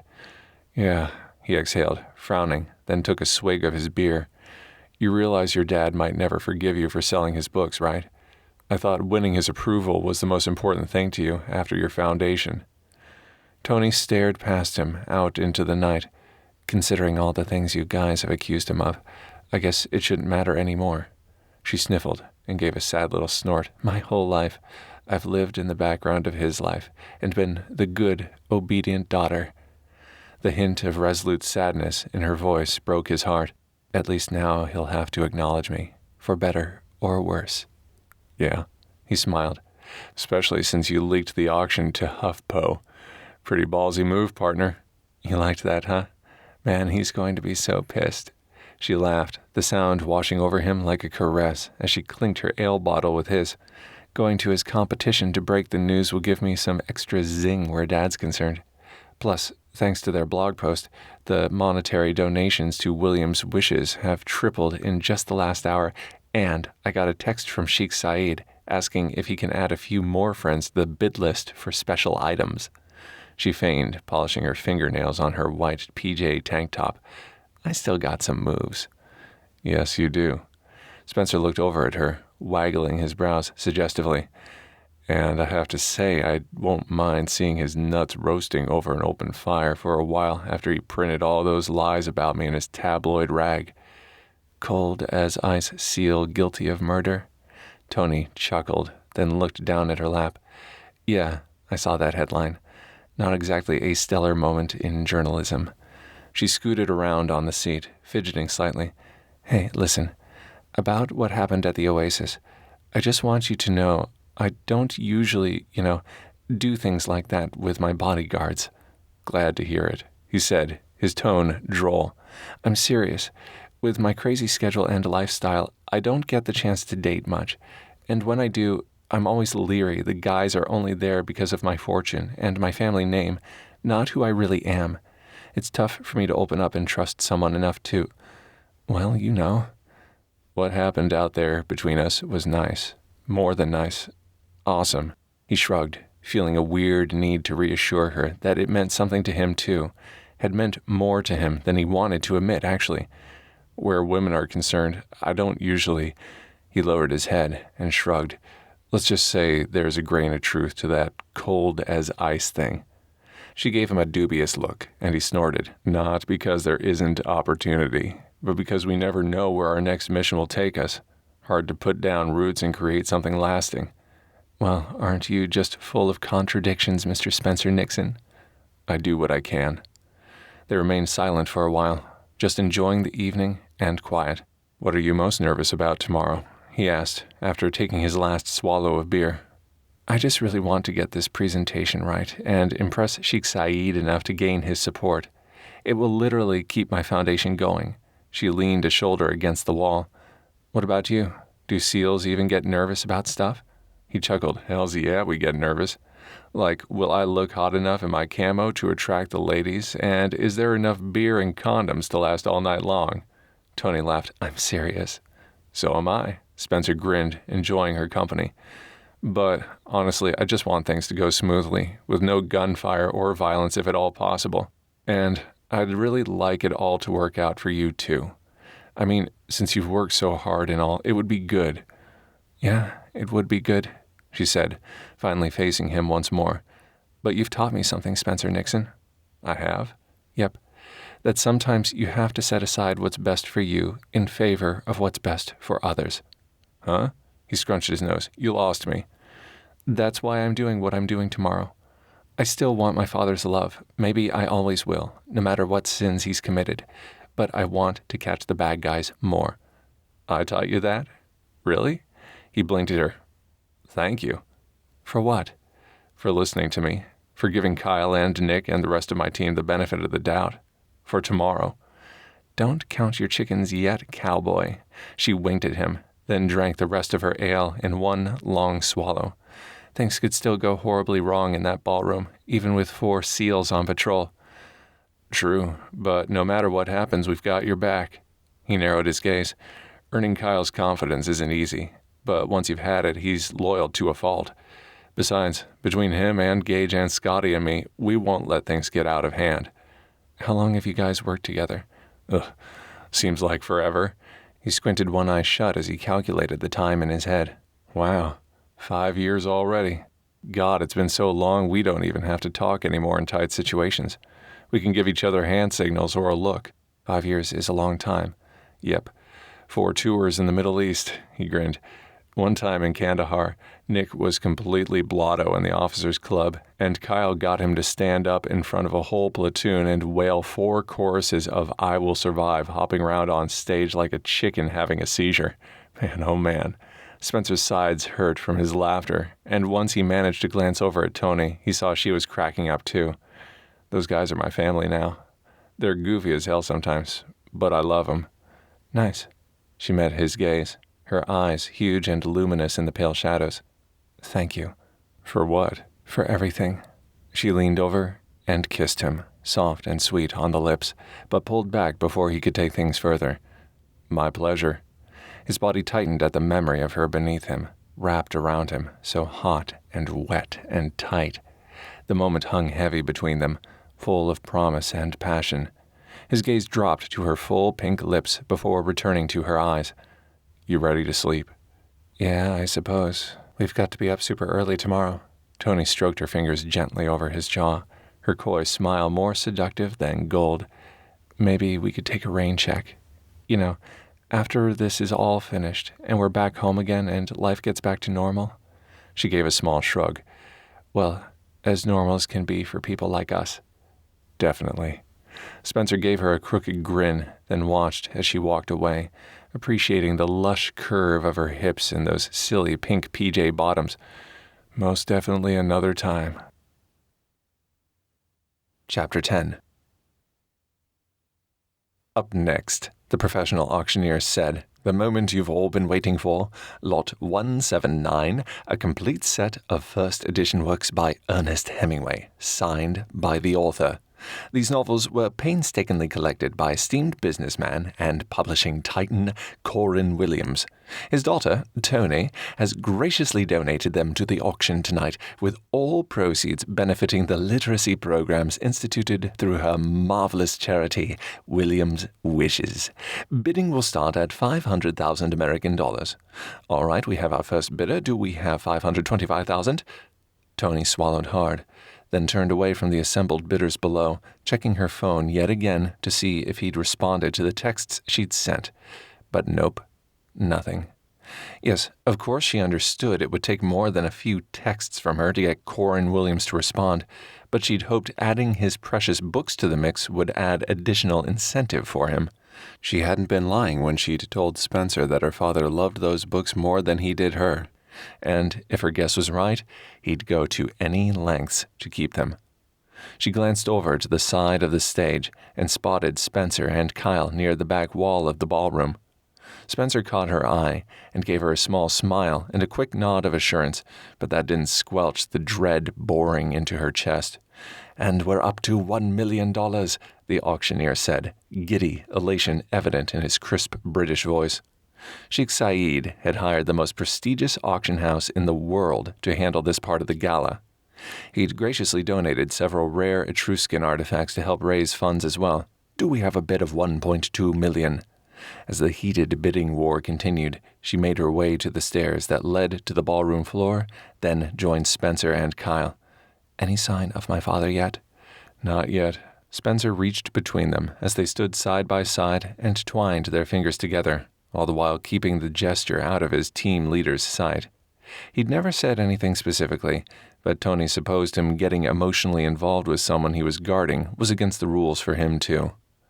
"You doing okay?" he whispered, leaning a tad closer to her. "Yes, I'm fine." She gave him a hesitant smile. "I'd be better, though, if this auction was over. Selling off my father's most prized possessions won't sit well with him." "We've got you covered," Kyle said, his tone as rigid as his posture. Given what Spencer had told her about what the poor man had been through these past couple of months, the death of his brother, finding his sister-in-law Natalie only to lose her again, struggling to keep his team together under such horrific circumstances and scrutiny, Toni couldn't really blame the guy for being guarded. Kyle's attention snapped to the ballroom's grand entrance, and his expression grew even colder. Target sighted, 11 o'clock. $5 million, final bid, a familiar voice called from just inside the enormous glided doors, and Toni's heart faltered. The crowds parted to reveal Coran Williams, dressed not in a tux, but his usual dressed-down attires of an Oxford shirt, freshly ironed jeans, and brown leather loafers. "Those books belong to me, and I intend to keep them." "Sold," the auctioneer said, the decisive smack of his gavel on the podium echoing through the now quiet room. "Should I go to him? Stay here? Flee the place entirely?" As if sensing her thoughts, Coran Williams zeroed in on his daughter like a beacon, his dark eyes narrowed with anger. Spencer squeezed Toni's hand tighter. "Easy, partner. I'm right here with you. I won't let him hurt you ever again." She glanced sideways, took in her bodyguard's hard stance, the tight line of his clenched jaw, the way his free hand hovered over his holstered weapon. There might have been no love lost between her and her father, but that didn't mean she wanted the man dead either. "Let me talk to him first." Toni pulled free from his grip. "We're beyond talking," Spencer growled. "Either he comes with us now, or that's it."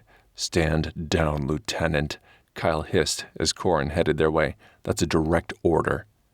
As Coran approached, Gage and Scotty circled in behind her father, essentially boxing him in. Toni took a deep breath and did her best to relax. There was no going back now. "Hello, Father." Coran stopped about a foot away, still assessing her with an angry gaze. "What the hell do you think you're doing?" "Hosting a fundraiser for my foundation." Her attempt to be flippant sounded strained, even to her own ears. "And you?" "Those books belong to me. You have no right to auction them off.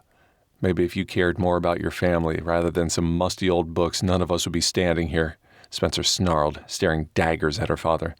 "But I guess you don't care about anyone but yourself, do you, Williams?" If you could dial down the testosterone, that would be marvelous. Shoulders squared, Toni moved to her father's side, more to protect him than herself. The stares of Spencer and the rest of his team burned holes through her, but she stood firm. I'm sorry about the books, Dad, but I needed to see you, and you never answered any of my calls or messages. I thought this would be the best way to flush you out. Do you have any idea what you've done? Coran bit out his words, his voice sharp as a razor. And what the hell are you doing with these criminals? They're blacklisted, for Christ's sake. Toni. Kyle stepped forward and took her father's arm. Much as I'd like to end you right now, I'm taking you into custody instead. What the hell are you talking about? Coran struggled as Kyle slapped a pair of handcuffs on him. You can't arrest me. You don't have that kind of authority. Like hell I don't. He pulled a sheaf of papers from his suit jacket pocket and held them before Coran's face. This gives me all the authority I need. Commander Brighton, terrorist activity? Coran pulled against his restraints as a small crowd of nosy onlookers formed around their group. Gage and Scotty moved closer, each clapping a hand on her father's shoulders, while Spencer remained by Toni's side. I'm not a goddamn terrorist, and I will have that lying bastard stripped of his command for this. Kyle continued to secure her father, as if he wasn't throwing a massive tantrum in the middle of the world's most expensive hotel. As for you being a terrorist, the hidden files we discovered on your donated e-readers say differently. Our FBI hacker found all sorts of top-secret codes and coordinates, not to mention the messages to Arietta and his rebels. Toni took a deep breath and faced her father. Dad, is what they're saying true? Believe me, it's all true. Kyle leaned forward, getting nose-to-nose with Coran. What the hell did you think you were going to accomplish? Start another war, Mr. Williams? Or should I call you sheepskin? Her father visibly blanched, and Toni's heart sank. It was true. It was all true. Her knees threatened to buckle, and thank God Spencer slipped his arm around her waist to steady her, or she would have crumpled to the ground in a heap. I want my attorney, her father yelled. Scotty jerked Coran's arm hard, causing the older man to wince. You're a real traitor, aren't you? No, I'd never betray my country, never. I was trying to help. We must win the war on terror, no matter the cost. He looked at Toni, his gaze pleading. Call my attorney, please, Toni. Tell him what's happened. By creating more terror? Toni's dazed mind was still stuck on the vicious attack on the village school and all those young lives lost, lives she'd wanted to enrich and help with her foundation. I was trying to do some good in the world, Dad. Why would you twist that? Why? You don't understand. In the pursuit of the good, sometimes bad things are required. Get him out of here, Kyle ordered. Gage and Scotty started to lead Coran away, while Kyle murmured his thanks to her, then pulled his phone from his pocket and followed his men and their quarry out of the ballroom. Toni just watched them go, still too gobsmacked to really process what was happening. People milled about now that the auction was over, whispering and gossiping about what they'd just witnessed. Hey, are you okay? Spencer rubbed her chilled arms briskly. The action seemed to help. She shrugged off his touch and glared, taking out all of her pent-up fears and frustrations on him. I'm fine. You're free to go. Excuse me? He frowned. This was a business deal. You got what you wanted, and I got what I wanted. We used each other as a means to an end, right? Don't feel like you have to stick around and babysit me any longer. I'm sure you'd rather get back to your team and your mission. Toni, come on. The concern in his eyes slowly morphed into anger.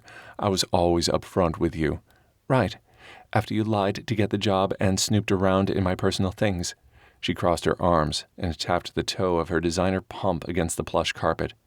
The last thing she wanted to do was take out her pent-up frustrations on him, but she'd reached her breaking point, and he was an easy mark. You only came clean with me because you'd gotten caught. Isn't that right? Otherwise, you would have been fine just using me for what you could get out of me, then tossing me aside. Jesus.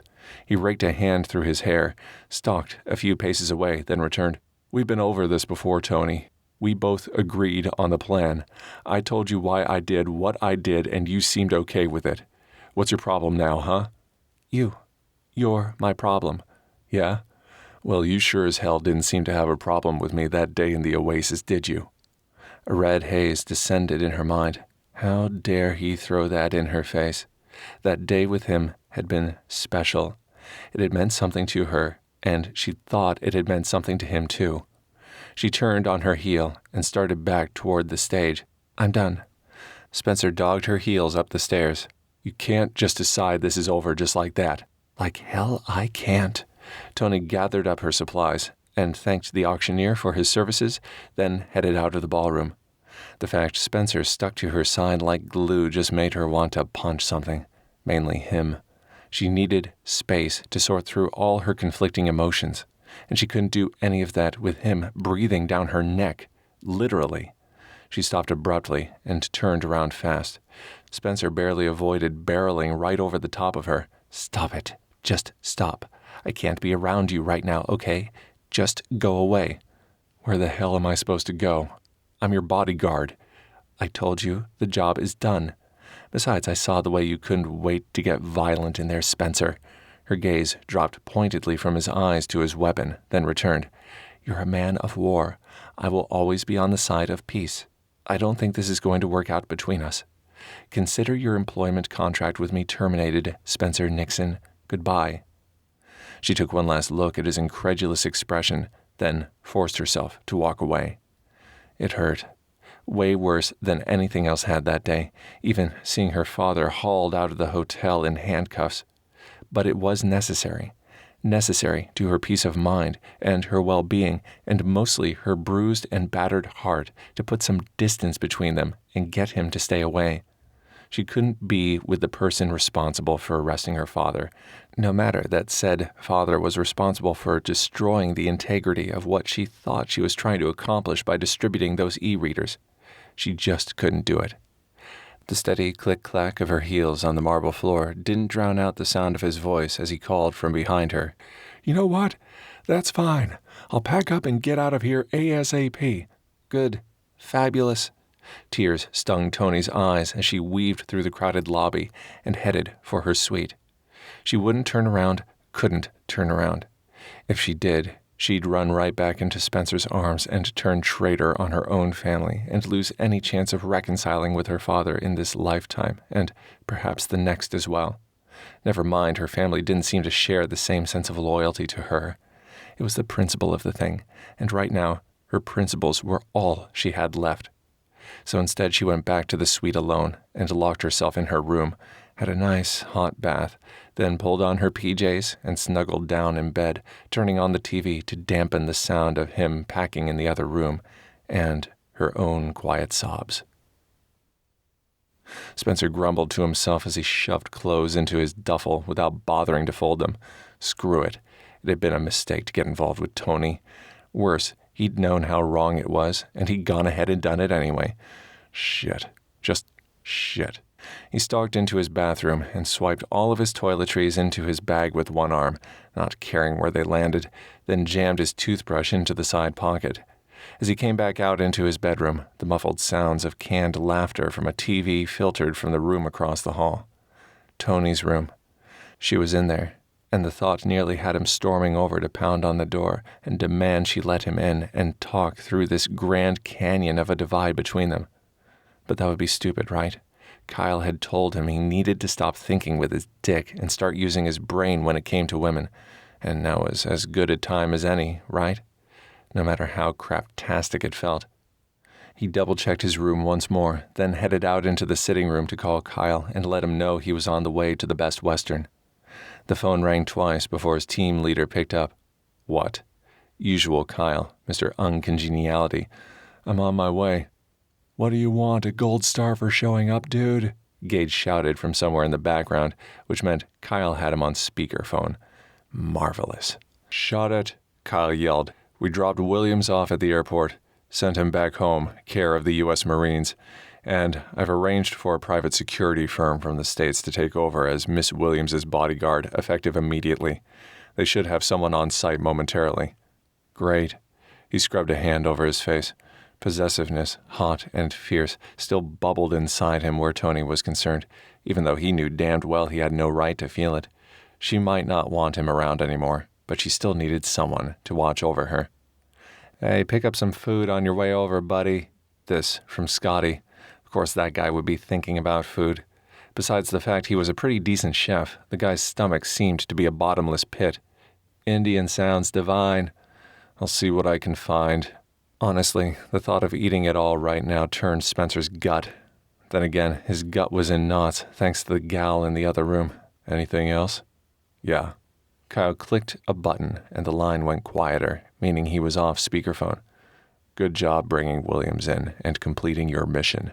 Praise from their team leader was rare at best. Spencer was taken aback and hesitated before responding. Right now, this job felt anything but good. Thanks, sir. Now get your ass over here, we're all starving. And don't forget my potato samosas and extra curry sauce. Get a couple of orders of garlic naan, too. I'll fill you in on the latest details of the Williams case when you get here. Spencer ended the call and waited for the arrival of the new bodyguard. The guy looked like an Arnold Schwarzenegger wannabe, complete with Terminator shades and a black power suit. The thought of leaving Toni's protection in the hands of another man made his head hurt and his heart ache. But considering this Hulk-like guy seemed to have all the personality of a teaspoon, he felt a bit better. No way would Toni be the least bit attracted to a guy like that. Plus, it would take a frigging tank to bulldoze this behemoth into the ground. Now that Spencer thought about it, he'd almost pay good money to see Miles Arietta try, sometime when all this mess was over and Toni's life wasn't at stake. He went over all the job details with the dude, including what time Toni's plane left the following day, then took the new guard out on the balcony and showed him the spots in the adjacent building to check for snipers. Kyle might have sent the guy, which meant he'd be more than qualified, but Spencer refused to take any chances with the woman he loved. He jerked to a stop, and the world around him stilled. Loved? Frowning, Spencer stepped back inside the suite and fished his phone out of his pocket again. Did he love Toni Williams? The area around his heart throbbed. He rubbed his chest with his hand and scowled. Yeah, it was time for him to get the hell out of Jubel.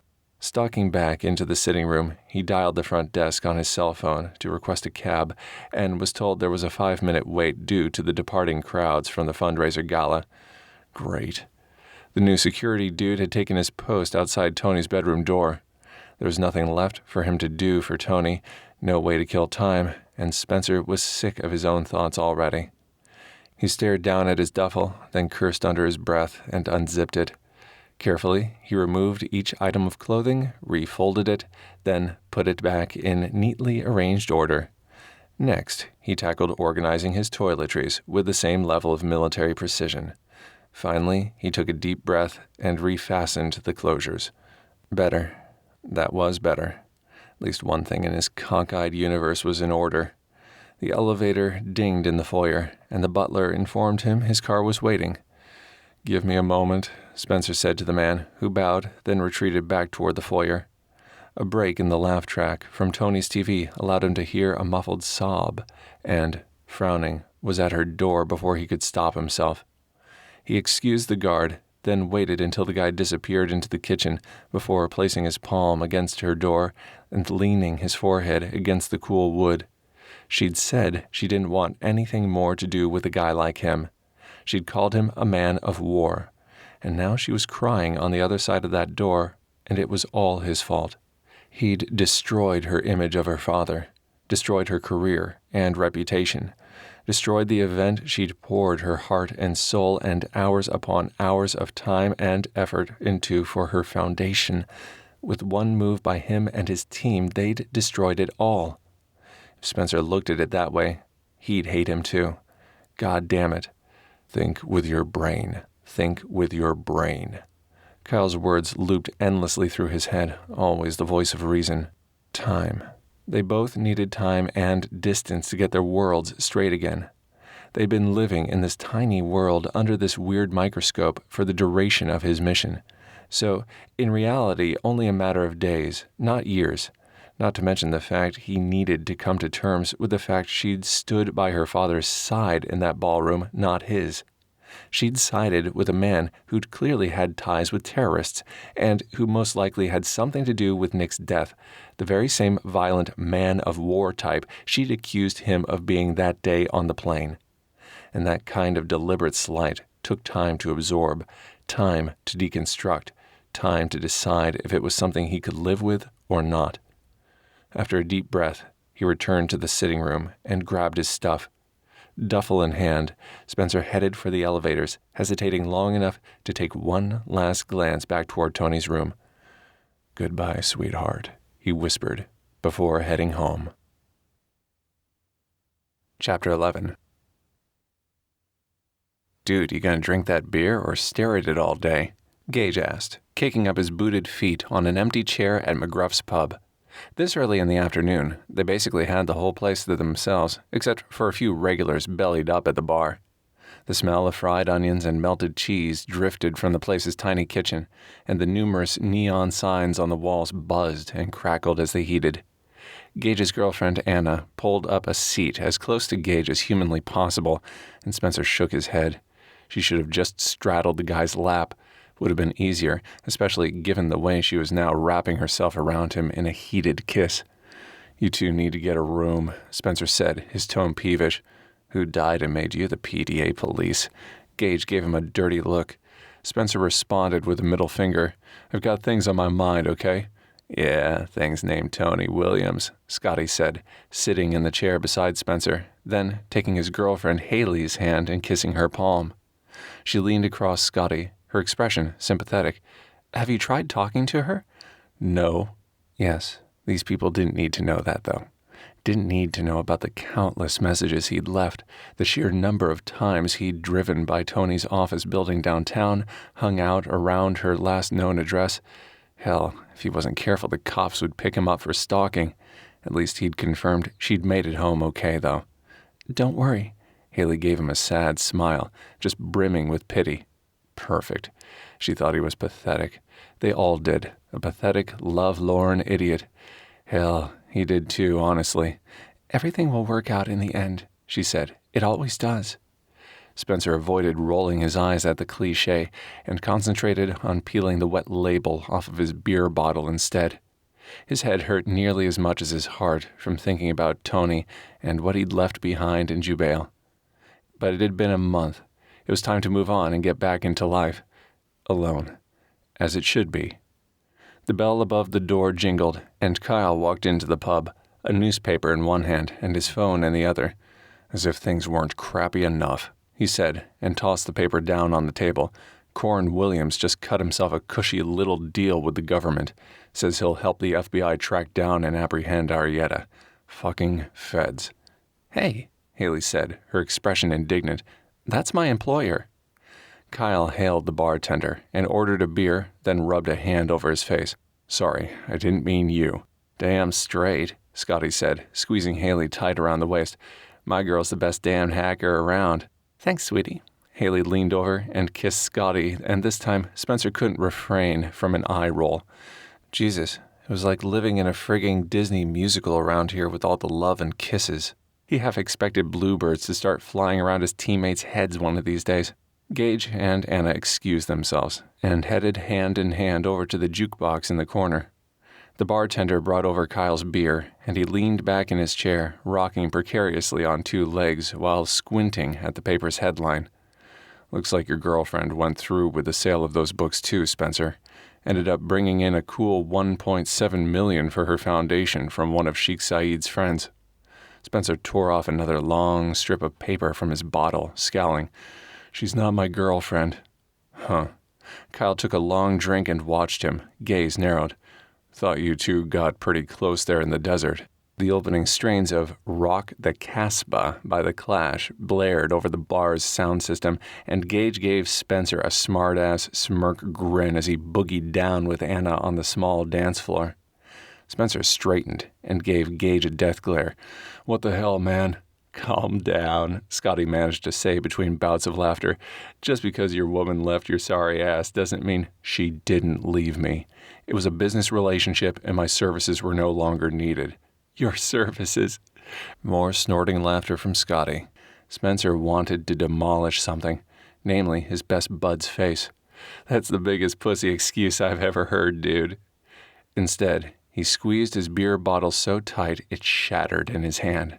Glass sliced into his palm, but Spencer didn't care. In fact, he was glad. At least it was a nice distraction from the gaping, raw hole left where his heart used to be. He yanked a few napkins from the dispenser in the center of the table and wrapped them tight around his hand. "Jesus, man," Gage said as he and Anna returned to the table. "Psycho much? No wonder Toni cut and ran when she did." That was it. Spencer snarled and headed around the table, armed and loaded for destruction, only to be halted by Kyle's hand on the back of his neck. "Sit down," his team leader growled, then shoved Spencer back several steps. "And you two," Kyle pointed to Gage and Scotty, "get your shit together and keep your goddamn pants zipped.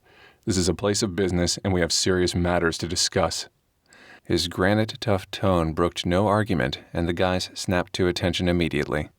Spencer took his seat once more and stared at the graffiti-covered tabletop, his palm throbbing now from numerous small cuts. He was in a bad way, and he knew it. Only trouble was, the cure for what ailed him was so far out of his orbit, he'd need a spaceship to reach her. "I got a call from Commander Brighton. He thinks we can use this new deal with Williams to find Arietta and Nick's real killer." Kyle sniffed. "Not sure about that myself. But at least with Coran in custody, we've got one more piece of the puzzle solved. Still can't believe Williams was sheepskin all along. To think that geezer could create a worldwide secret network to track terror cells, and that he was the one using Natalie's stories as part of the scheme. Never thought that guy had the balls for it," Scotty said. "Looks can be deceiving," Kyle scowled. "Just think about Natalie. All along we trusted her. Hell, my brother thought heaven and earth revolved around her. And then," he cursed under his breath and took a long swig of beer before continuing. "Anyway, Williams is denying ordering the hit on Nick, but I'd bet a fortune he knows who did and why.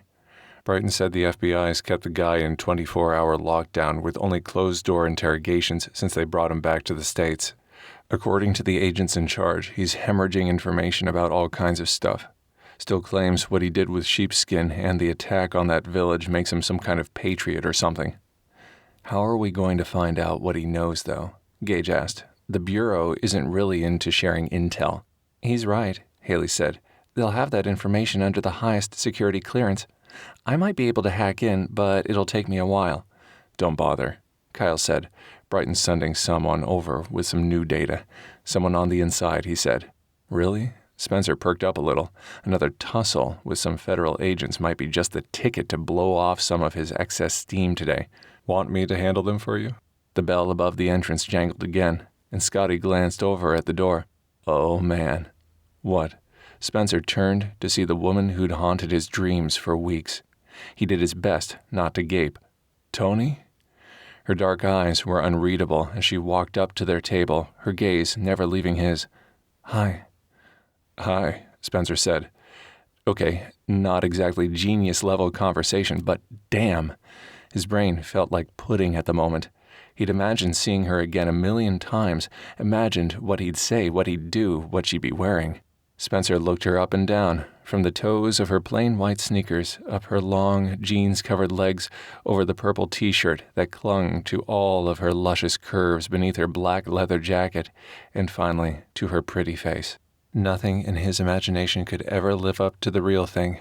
Can I sit down?" Toni asked, and Spencer felt like an ass all over again. Yeah, sure." He stood and grabbed her a chair amidst the snorts and snickers from his fellow teammates. He kicked Scotty's shin hard to get him to move back, then pulled up a seat for Toni right beside his. "Here you go." "Thanks." She gave him a polite smile. He slumped back into his own chair and did his best not to stare at her like some besotted baboon. Whatever game he might have had where she was concerned was completely gone. "Would you like something to drink?" he managed to say, his throat tight with adrenaline. Sure." She tucked her hair behind her ear. "I'll have whatever you're having." "Cool." Spencer hailed the bartender. Once the guy brought her drink, he all but fell out of his chair, rushing to pay for it. Not good. Not good at all. "So, Toni," Kyle said, giving Spencer a get-it-together man look. "Commander Brighton said you had new information we might find useful." "Yes." She pulled a folder out from her designer bag and slid it across to Kyle, before folding her hands on the table and frowning down at them. "I'm not sure what you all think of me these days. and I realize my father's actions most likely caused more harm than good, but I do believe he was trying to fight terrorism and do the right thing in his own misguided way. Kyle flipped open the file and began poring through the contents. Anyway, Toni continued, you guys probably don't care, but I've decided to use the money from the sale of my dad's books to help the victims of the bombing in Jubel village and other victims of terrorism around the world. It seems only fitting, given what my father was involved in, no matter his motives. Nice, Scotty said, raising his beer bottle. Cheers to that. Yep, cheers. Gage clinked his own bottle against Scotty's, then did the same to everyone else's as they all joined in. Everyone but Kyle, who was too busy going through Toni's file. Looks like your father had another meeting set up 2 weeks from now in Tennessee, Kyle said, finally looking up from the paperwork. Yes, that's why I volunteered to bring this over here personally today. This madness needs to end. I thought you guys would be the best ones to stop it, once and for all. She gave a quick glance in Spencer's direction before dropping her gaze to the pockmarked tabletop again. The other couples soon drifted off to the dance floor as a sappy slow song came on, leaving only Spencer, Toni, and Kyle. So you made it home okay, Spencer said, finally, keeping his voice low to afford them some privacy, though if his team leader's laser-like attention on that file was any indication, he shouldn't have bothered. Obviously, Toni said, giving him some serious side-eye. That other bodyguard you sent was really nice. I decided to keep him on permanently, as a matter of fact. She cocked her head toward the entrance, and Spencer glanced over to see the hulking silhouette of a supersized man outside the pub. Bob makes a good deterrent. Bob would make a good building, Spencer said, and smiled. That too. Toni gave him a little wink, and his insides went warm. It's good to see you again, Spencer. You too, Toni.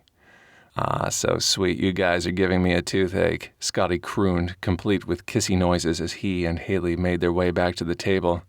A busted jaw would give you a toothache too, Spencer growled. Enough, Kyle said. Are you sure this information is accurate, Toni? Should be. It came directly off my father's computer at Williams Publishing. I stopped there right before I came here and copied over what files I could. Why? Because this lists the location of someone who shouldn't be found. Spencer frowned. Natalie? Yup. Gage resumed his seat and pulled Anna down onto his lap. She's in witness protection, right? According to these files, Coran was able to track her somehow. There's a trail of receipts here that leads all the way to Nashville. He flipped through a few more pages, his scowl deepening. And there's surveillance shots of her, too, near the Grand Ole Opry. But Natalie hated country music, Scotty said, his nose wrinkled. Yeah, I'm guessing she loves her freedom, though. Spencer leaned back and downed the rest of his beer, his arm brushing against Toni's. Anything else in that file? Oh yeah, looks like Natalie wasn't the only person Coran was tracking. Who else? Haley asked.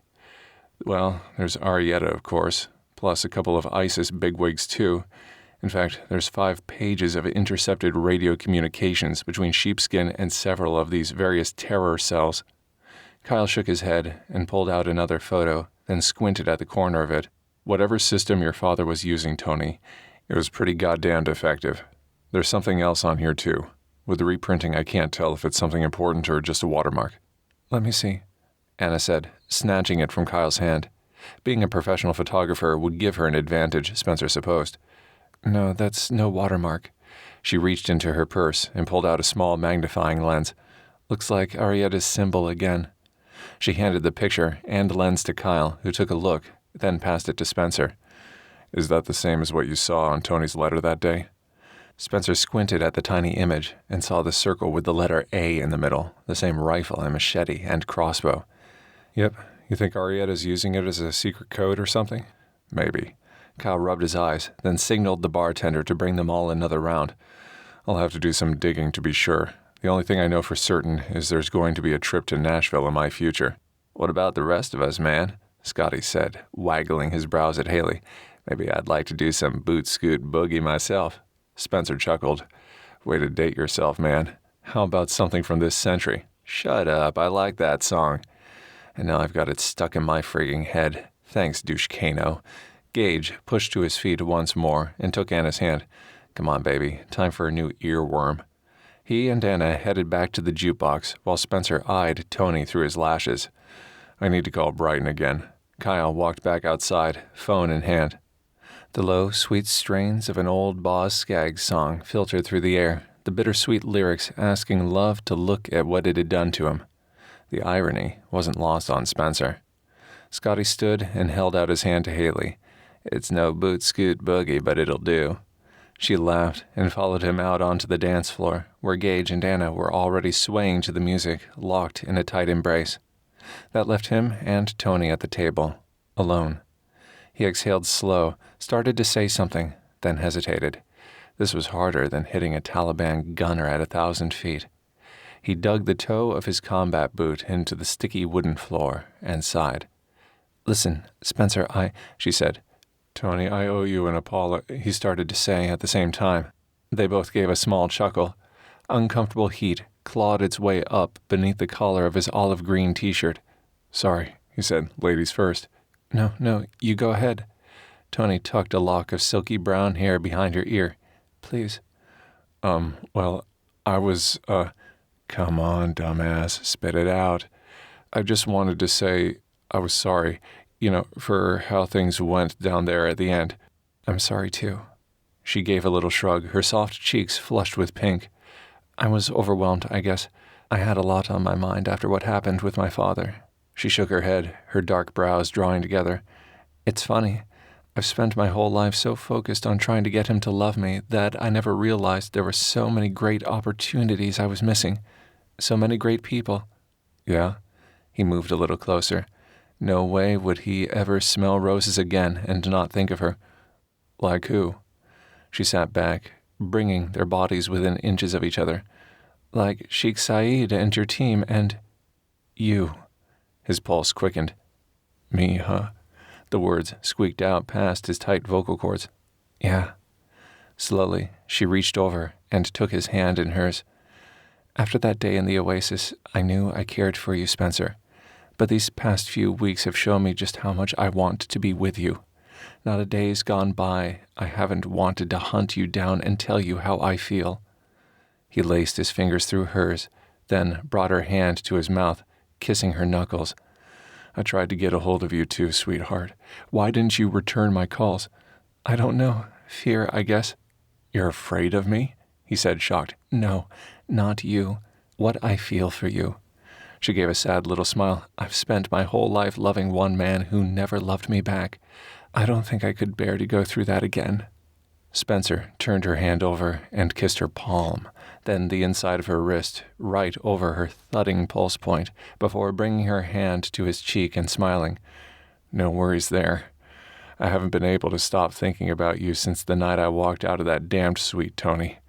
I love you so much it hurts. You do. Tears glittered in her gorgeous eyes, and he kissed her, soft and slow and deep, loving the minty taste of her lips, the silky softness of her skin, everything about her. Yeah, I do. Thank God, Gage yelled from the dance floor. He's been a royal pain in our asses since we got home. Maybe you can cheer him up, eh, Toni? I'll do my best, she giggled, then kissed him again. Want to dance? I'm supposed to be the one to ask that, right? He stood and held his hand to her as his favorite sappy song started, In Your Eyes by Peter Gabriel. Yeah, it was old too, but so much better than Scotty's countrified crap. He pulled Toni into his arms, and they swayed to the beat, her front pressed against him and driving his need for her to new heights. You did okay for yourself there, buddy, Gage said as he and Anna drifted past. Toni, welcome to the team. Thanks, she said, then glanced at Anna. Do I want to be on the team? Oh, yeah, Anna laughed. Right, Haley? What? Haley steered her and Scotty closer. Toni asked me if she wanted to be part of our team, and I said yes. Definitely, Haley grinned. Forget the guys. We girls know how to party. What do you mean, forget the guys? Scotty said, looking totally affronted. We're the center of your existence, right? In your dreams, Haley smacked him on the back of the head.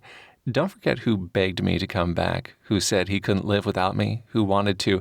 Scotty silenced her with a kiss, and Spencer snorted. Hope they don't scare you off, he said to Toni. Nah, she grinned. I've been shot at twice, received all kinds of threatening messages, and been mobbed by the press more times than I can count. I can handle you. Easy. Yeah. He pulled her closer and rubbed the tip of his nose against hers. Is that right? Yep, that's right. She pulled him in for a kiss, and neither of them did any more talking until the music ended. You want another beer? Spencer asked her as they returned to the table. No thanks, I'm good. I have to get back to my office soon anyway. More charity functions? He asked, holding her chair for her before taking his seat beside her once more. Always. She pulled Spencer's arm around her shoulders and snuggled up against him as Kyle returned from outside, his expression a bit less dark than before. So, Spencer asked his team leader while doing his best not to get too distracted by the feel of Toni's lush curves pressed tight to his side. What did Brighton say? He said we need to catch the next plane to Tennessee. Kyle took a deep breath and looked around the table at each of them, smiling. Who's ready to catch some homegrown terrorists? Epilogue. Sir, I believe you'll want to see this. Miles Arietta gazed dispassionately out over the Pacific Ocean as his butler dropped a newspaper onto the small wicker table beside him. Unfortunately, he didn't need to see the headline to know what it said. His contacts in the States had already informed him that Coran Williams had been taken into FBI custody. The man would turn on him in a heartbeat. He'd known that from the start of this debacle, and yet he'd still allowed the arrogant billionaire to think he'd outsmarted him. It had been worth it in the end, in order to gain access to his huge supply of funds. He snorted. Outsmart him. Honestly, the day Coran Williams or any of those SEAL idiots outsmarted him would be the day he died. And Miles didn't plan on kicking it any time soon. Thank you, Rogers, he said, waiting until the butler departed, before finally leaning over and picking up the paper. Sure enough, it seemed cowardly Coran had cut himself a nice deal with the feds after those rogue SEALs had captured him in Jubel. The guy should have listened to Miles and taken them all out when he'd had the chance. But no, Coran Williams considered himself too much of a patriot to live with that much innocent blood on his hands. Good thing Miles had no such aversions. According to the article, Coran agreed to share his digital file tracking technology with the government to catch suspected terrorists like him and trap them. Chuckling, Miles tossed the tabloid trash aside and shook his head. One man's terrorist was another's freedom fighter, and he had no intention of being apprehended by Williams or the U.S. government or anyone else for that matter. Those SEALs, though, they were going to be a problem. He'd lost good men in that bomb blast at Williams Publishing and the fumbled kidnapping attempt by that burned-faced bastard Michael Bex. Then, during the recent skirmish with Williams's daughter in Jubel, he'd lost even more. Righteous fury boiled inside him like molten lava ready to explode. Those men, all his brave men, would not die in vain. If there was one thing Miles couldn't stand, it was a bully, like the United States itself had become in recent years. Oh yes, they liked to pretend to be the good guys, all for one and one for all and all that bullshit, until he got captured, as he'd been on that last fateful intelligence mission for the CIA. They'd never checked on him, never offered any kind of deal to get him back, not once.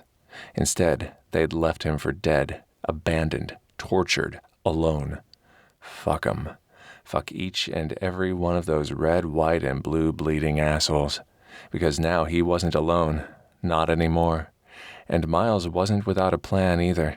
One that involved a certain woman whose ties to those same SEALs who had foiled his plans in Jubel and skipped out on a certain meeting spot on the wrong side of Nashville.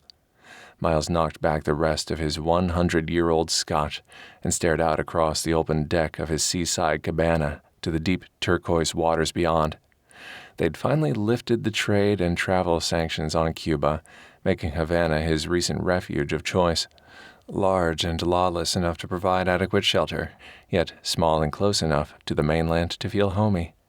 His hammock swayed gently in the salt-scented breeze, and he tucked his arms behind his head, a fat cigar jutting from his lips. Yep, one day soon, sooner than any of those bastards expected, he'd be putting his plan into place, and when he did, Coran Williams and the rest of the American-loving world would be getting exactly what they deserved. Miles Arietta would make sure of it. This has been Trusting the SEAL, Saving the SEALs Series Book 3. Written by Leslie North. Narrated by Matt Haynes.